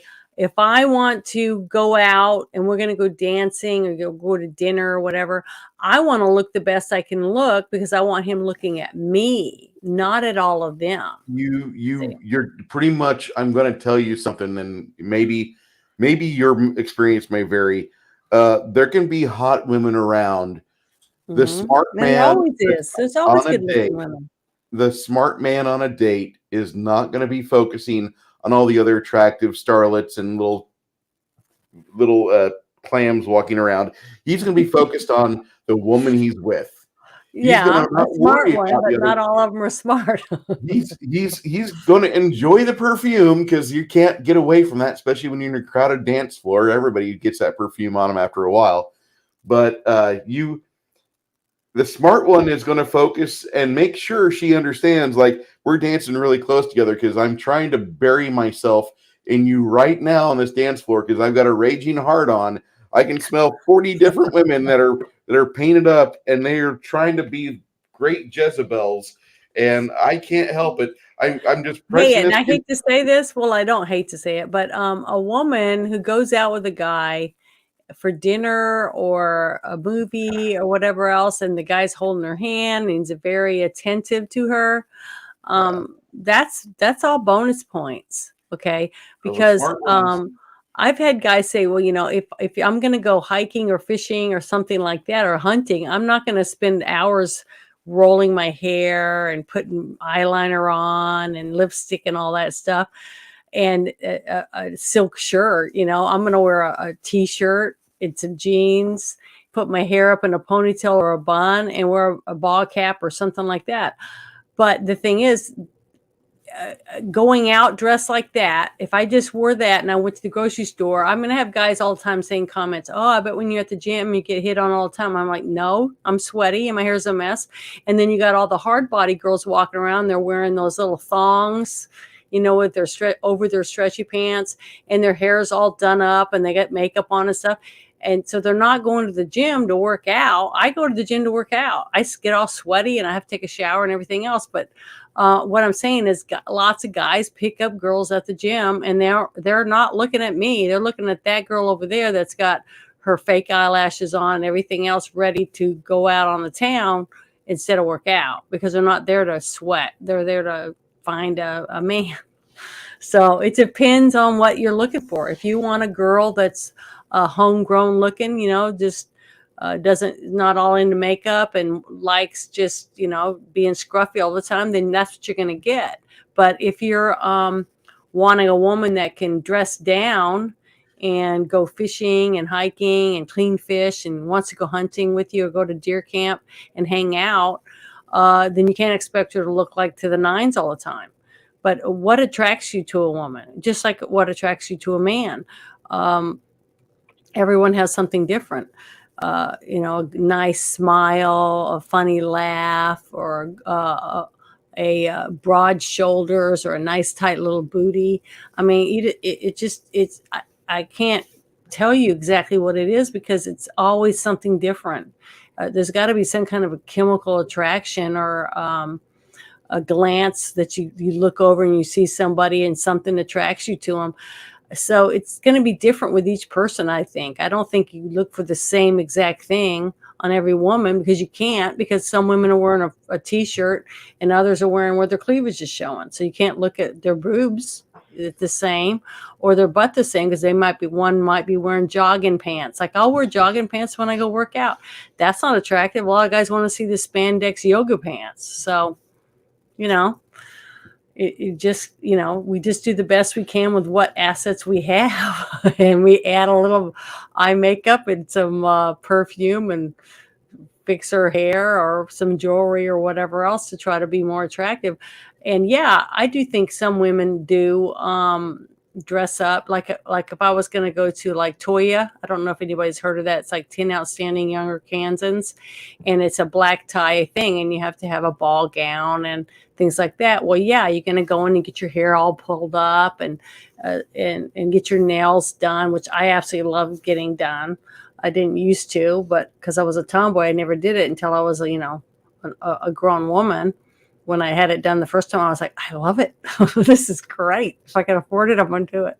But because I like to look pretty and I like it. And I know all women like compliments, just like a guy, when a girl comes by and says, oh, I love your smile, man, you're a tall drink of water or whatever, guys get a kick out of it, and just like women do. So if you like a compliment, then why wouldn't a woman? It doesn't mean you're a narcissist or a whatever, or stuck up or whatever. It just means that you like feeling like other people like you. I don't think there's anything wrong with that. I think if more people were honest about it, when they see someone and they think, wow, that's a nice looking person, and walk over and tell them, I love your outfit. Or I do that to women all the time. I'll say, oh my God, those are the cutest shoes I've ever seen. Or I love your haircut, things like that. But because I'm not afraid of other people, I know I'm not the perfect person. I'm not perfect. I'm not a 10, and I don't expect to be. But the thing is, if I see something or I see someone I feel is attractive, I'll tell them, I don't have a problem with it, because I'm not threatened by them, because not everybody can like everyone. I mean, that's just an impossibility. Yeah, that's the truth. That's what I tell people all the time, especially if anyone that's talked to me on my Discord. I'll always say, try to just be yourself, be happy with yourself. And believe me, other people will start noticing that you have more confidence in yourself, or things like that. Something that you do or something you're intrigued by is going to intrigue someone else. If you're around people. Now, if you sit at home and you never go anywhere, you never talk to anyone, then how are you going to ever meet anyone? You know what I mean? If you're in a closet, you're going to be in the closet all the time by yourself. So you have to come out of the closet and go out and go to the store, go shopping, go to the trails, go to the bowling alley, go to the movies, do things. And when you go out and do things, to the library even, you're going to meet people. And that's scary for some people, but if you don't want to be alone, that's the only way you're ever going to not be alone, is to meet other people, talk to them, be yourself. Right, Bruce? Yeah, I'm here smiling. Wife just went in the other room, and Well, it's I true. mean, my wife gets a kick out of the Monday streams with you. She's like, last week when you showed up for Maverick, she's like, oh my God. I'm like, Well, "Wow." I'm trying to dress in costume. It really isn't a costume for Die Hard unless I want to hold a gun with a bunch of, weapons or whatever, and have bloody feet. Yeah, that makes What it I mean? for Die Hard. Janet got in costume for Die Hard, Well, this is and it. dragging her bloody feet, her bloody stumps. Well, that's That why I would be. wore this Christmas shirt, because to me, this is a really good It shirt. is And a I good didn't have a shirt movie. that had Bruce Willis on it. So I was like, oh, well, I have to just be myself Yeah. and wear this fun shirt. This is a for me. This was an opportunity to watch a film again that I watch a lot anyway. I Mhm. mean, I watch this movie probably 3 or 4 times a year. The only movie I watch more than this is Big Trouble in Little China, and Mhm. Kronos. In my history, I actually have a video where me and Janet talk about that film. I'm not above doing that again in the future, Mhm. but right now, probably not. Hey, Flatey, going to bed. Long day tomorrow. Catch up soon, everybody. Good night, sir, and be well, my friend. Thank you for your hints and tips. Give me some things I need for Good my. night. But Um, yeah, just like anything with music or art or people, even pets. That's why there's so many different types of dogs and cats and guinea pigs and weasels and birds. I know a lot of people that love birds. I have chickens. So I'm just saying, that's what makes life so exciting, is that we're all so different. You might meet somebody and you think, oh, I hate cats. I absolutely hate cats. And one day you'll bump into somebody, something about that person is going to be intriguing. You're going to start talking to that person. You're going to say, wow, we got a lot of things in common. Then you're going to end up going to their house and you go, oh, they got a cat and you hate cats. but you'll get over it because the putting up with the cat is worth being with that person. And that's the things that people don't seem to realize, because they just tend to stay away from people because of one thing that they don't agree with, and they don't realize how much they're missing out on. Well, that's 80% of divorces right now. Mhm. 80%, your divorce rate is so high because there's 20% of whatever it is between specific people that everything Mhm. else is great. 80% home runs, grand slams, great times in bed, football, fishing trips, everything you Could want. be. But then you get this 20%, they snore, or they I they're don't think it's just that. I don't they're think it's just that. I it's think that most of inappropriate. the time when those things start getting on your nerves, you already have other problems. Yeah. Okay. Because what's funny is to say this is that a person who's with someone that snores, they snored when you first started seeing them. You just didn't pay that much attention to it because it wasn't annoying, because you looked over it, you looked past it. It's just like when you move into a house, right? And you hear the train, every day, 3 times a day. And then after you've been there for 6 months, you don't even hardly even notice there's a train anymore because you become accustomed to it.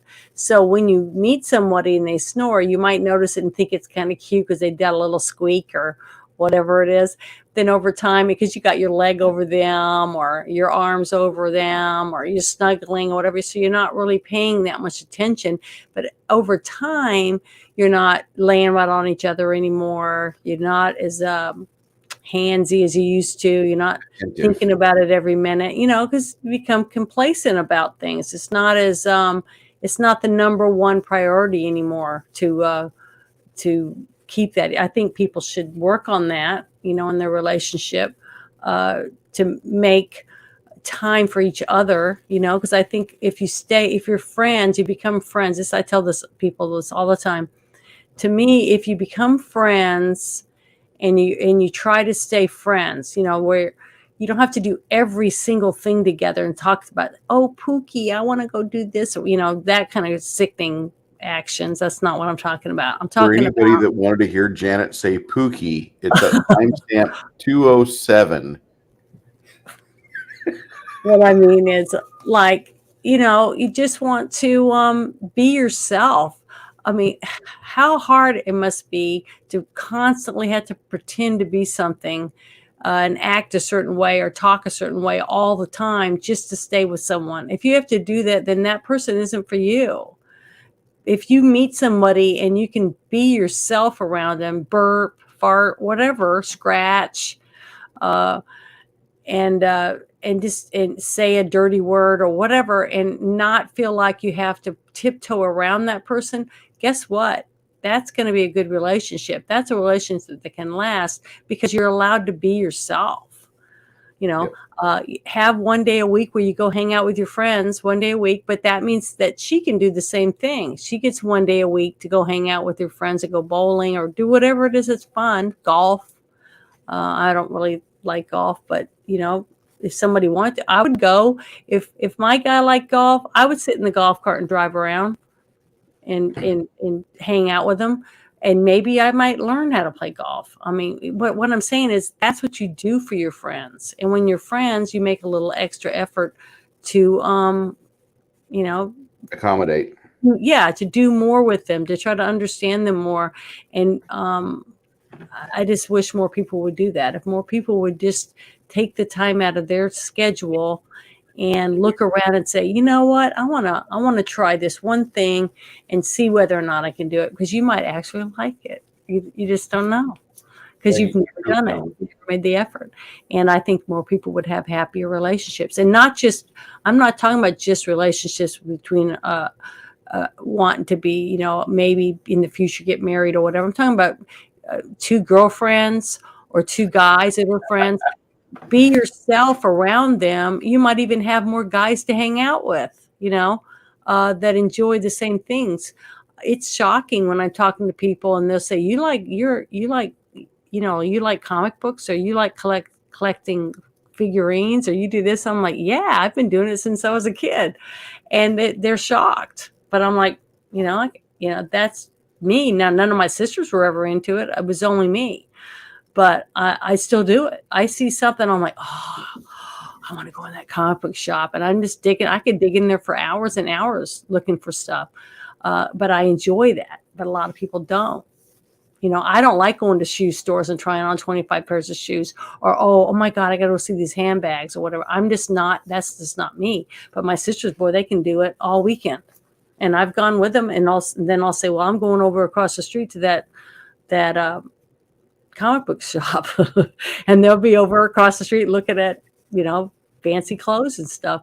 But they let me be me. And that's good.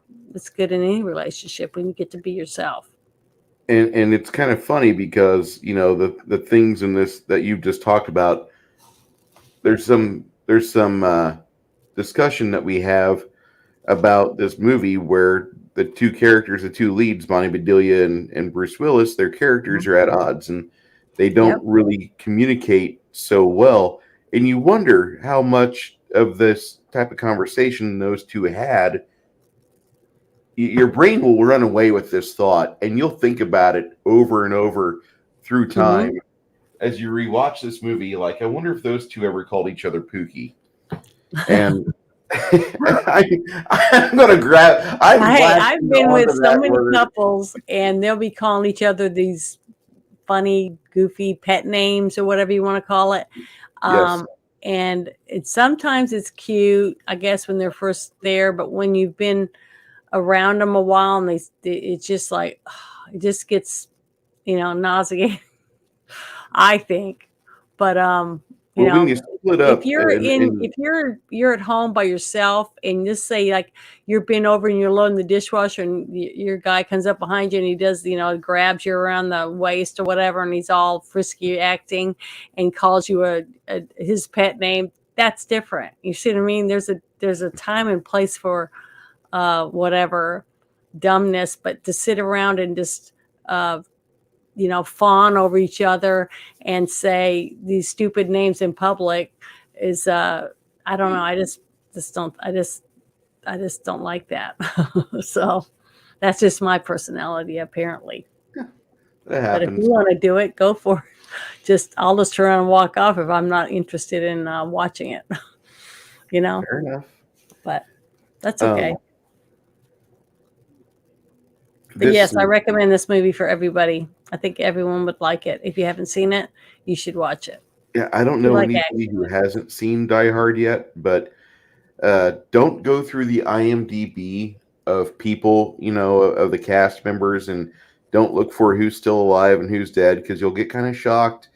Alexander Goodrove, the guy that played Carl, the older brother to the young man, the first man killed in the Die Hard franchise by Bruce Willis. The older brother, he died in 1995. He had some problems with alcoholism, and he liked it so much that he was doing it all the time. And then they said, well, we went over to his house, and we found his body. It's been here for a while, and it's not in good shape. So he had some other problems. He had, I don't think it was pancreatic cancer, but the alcoholism set up something.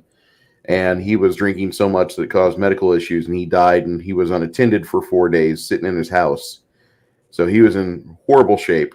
And then you had Alan Rickman, who everybody loves. Yeah, Alan Rickman. Heartbroken over him.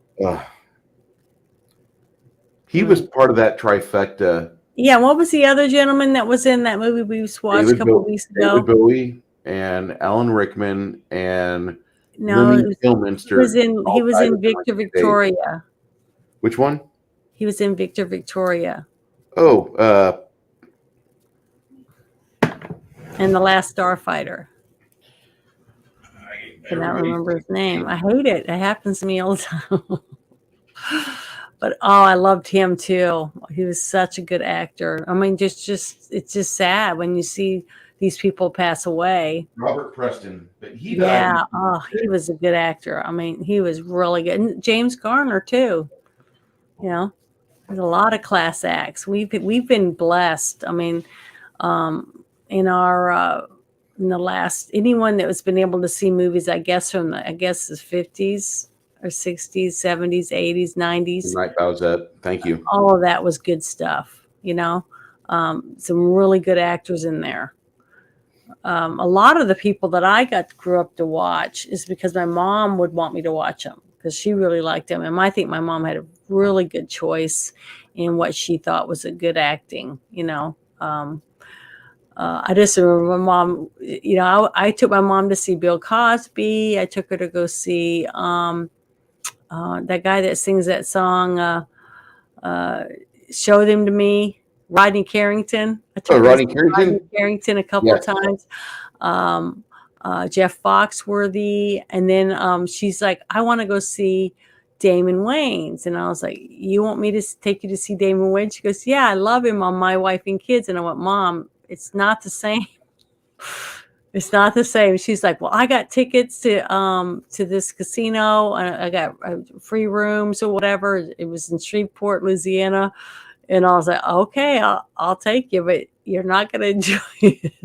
And the whole time she sat there with her fingers in her ear going, la, la, la, la, making noise because it was filthy, and she learned her lesson, but she listened to me now. And I told her, Mom, you don't want to see that. Okay, well, I don't want to see that person. Stand up is different than watching them on TV and comedy. So it's just hilarious, though.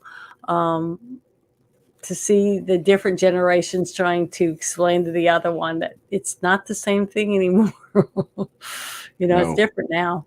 But I loved it. I thought he was awesome. His son opened for him, and they were both freaking hilarious. So it was worth the ticket to me. So do you want to know the movie I picked for next week? Yes. This one. You see it? She has picked Steve Austin and Vinnie Jones movie, The Condemned. Oh, it's so good. I've been wanting to watch it for a while again. So. I've never Have you seen it? No. You haven't seen it? No. Oh, it's so good. You're going to love it. I don't know if anybody else has seen it, but it's good. It's a good movie.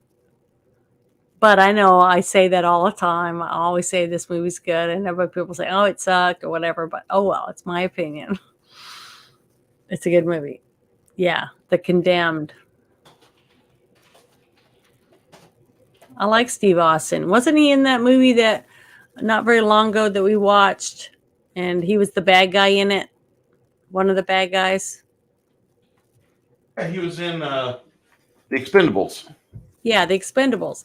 He's a good actor. And I told you, I've seen him in a couple things, and I think he's a pretty good actor. Very believable for such a huge person, But I love him. This movie was like written for him, I think. I think it's really good. And Vinnie Jones, I like Vinnie Jones too. I've seen lots of his movies. And he's got a movie coming out here pretty soon. I think it's going to be out next year. But he ends up, it's a comedy too, where he's hypnotized up on stage, at a comedy club, and he thinks he's a 10-year-old boy, and the hypnotist ends up having a stroke or something, and the people up on stage are all stuck in their psychosis, waiting to find out if the guy's going to live or die. So it's going to be a comedy. It's going to be good. I hope. We'll see. I think Steve Austin's greatest asset is actually just him being Steve Austin. He's really, he can work out good and he can look good, but his attitude that he was able to cultivate. He's definitely Steve Austin in this movie. That's what I like about him. In the Expendables, he didn't really flare that out too much. He didn't really demonstrate his Steve Austin-ness too much. He was basically a strong arm man. Yes. You know what I mean? He was a henchman in that one. This one, he's like a lead. He's the lead in it, so he gets to be himself. I think you're gonna like it. I am so excited. You haven't seen this yet. I'm really excited about it now for you to see this because it is good. Okay. I think you're gonna really like it. And I like action movies, like that movie Nobody. Did you ever see that movie? Yes. And I love that movie, and I loved all the John Wick movies. So I really do like that type of genre. It's really because I love martial arts and stuff like that, and I just love, but it's got to have good acting Good with it, script in it. a good script, a good story. But I do like action. I think a good action movie is like True Lies. Had a lot of action in it, but the story was good. It had, just a little of everything, a little comedy, and good acting is really important. So when you Yeah. get the right person to play the character, it just, pushes it over the top for you, which is, to me, is important for good entertainment. Um, there's a movie series we'll probably never touch on here, Hmm. but I wanted to talk about the director of it real quick. The director of Cyborg with Van Damme. There was a bunch of movies he directed called Nemesis, and like there's four of them, maybe five. I don't know. I think there was four Nemesis. released Nemesis. There's five movies, but the last one he didn't finish. And Albert Pune was the guy's name. He just died like a month and a half ago. But he was one of those directors that in a different time in a different world, like he probably is a really popular director, but he directs really good canon films movies, and the he was good at making cyberpunk style films on $100,000 budget, and he did that really well with Nemesis. He did that a little bit with Cyborg. There was some other movies he did, but he just died like a month and a half ago. And I recently watched Nemesis Part 1. Finally, I'd never watched it all the way through, and I really liked it.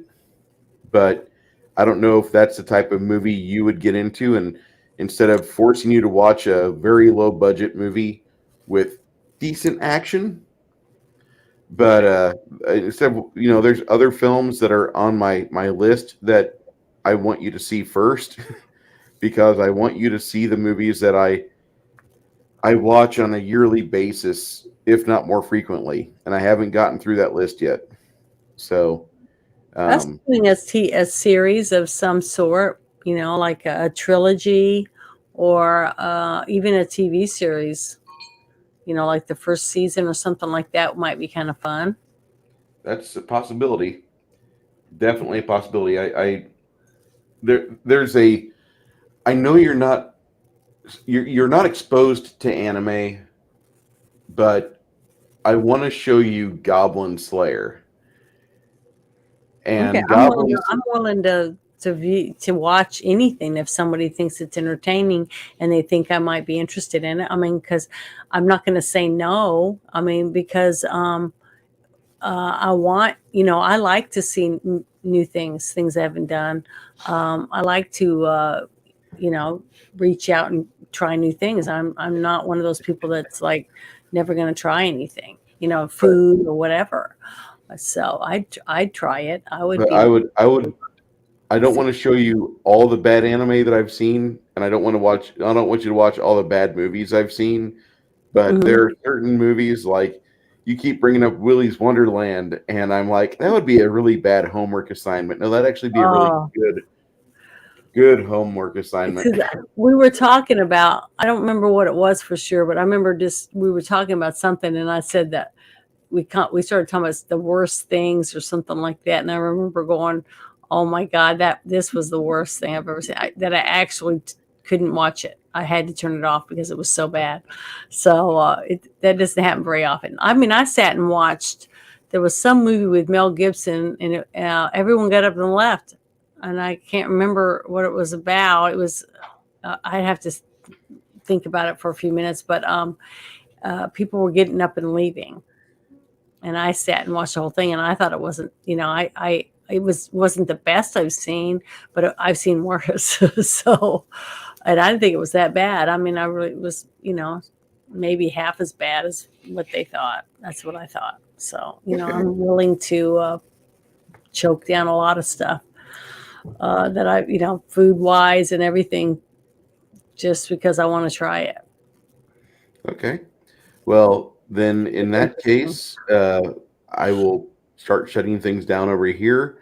I really want to thank everybody for showing up tonight. We had like at one point 17 people on YouTube. We had a few other people on other sources watching us too. And I really want to thank everybody that wandered in tonight and stayed, even if you only stayed for 2 minutes or even if you stayed for 15 minutes. And for those of you that are still here, that are here because you're playing this in the future, I want to say thank you. But next week on the 2nd of January, we will be discussing the wonderful Steve Austin film Vinnie Jones Condemned. Mhm. That is Dan's choice. And I will be looking forward to this movie because I do like a good martial arts or at least a good physical action movie. Mhm. And Vinnie Jones has not disappointed me. Mhm. And he's one of those actors that I really like. If you ever saw Locked, Loaded, and Two Smoking Barrels, But that other movie that you got me to watch, the train one, Mhm. Meat Train. Meat Train. Okay, remember when you got me to watch it and I'd never seen it, and I told you that I liked Vinnie Jones because I've quite a few movies that I've seen that I really enjoyed him in as a Juggernaut. I loved him as that. I loved him in that movie with Mel Gibson where he was a terrorist. Okay.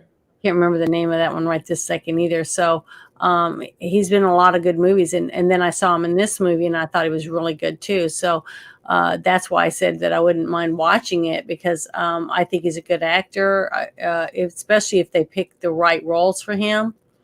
And he tries to do movies that he's got the capabilities of doing because he excels in those movies. At least that's in my point of view. You know what I mean? Yeah. So I'm glad. I'm excited that you haven't seen it. So I can't wait to hear what you have to say about it. Fair enough. It's a good movie. I look forward to seeing each and every one of you, or maybe in the future, but we'll be discussing this movie next week for the final verdict of Die Hard. If you didn't already catch, yes, it's a purchase. It is a movie that you should have Hmm. in your library at home. You should have a physical copy of it because it's a great movie. You should watch it with your family on frequency. So thank you, Patriot Hobbies, for coming in. Thank you, Kronos. Thank you, David Guile, Six Nations, 31 Kings. Thank you, everybody who stopped in tonight, Hungar the Starvarian. We will be looking forward to speaking with you once again next Monday night. I'll be enjoying this experiment, watching this movie, and I'll let you know what I think of Condemned next Monday night. Thank you. Thank you guys for showing up.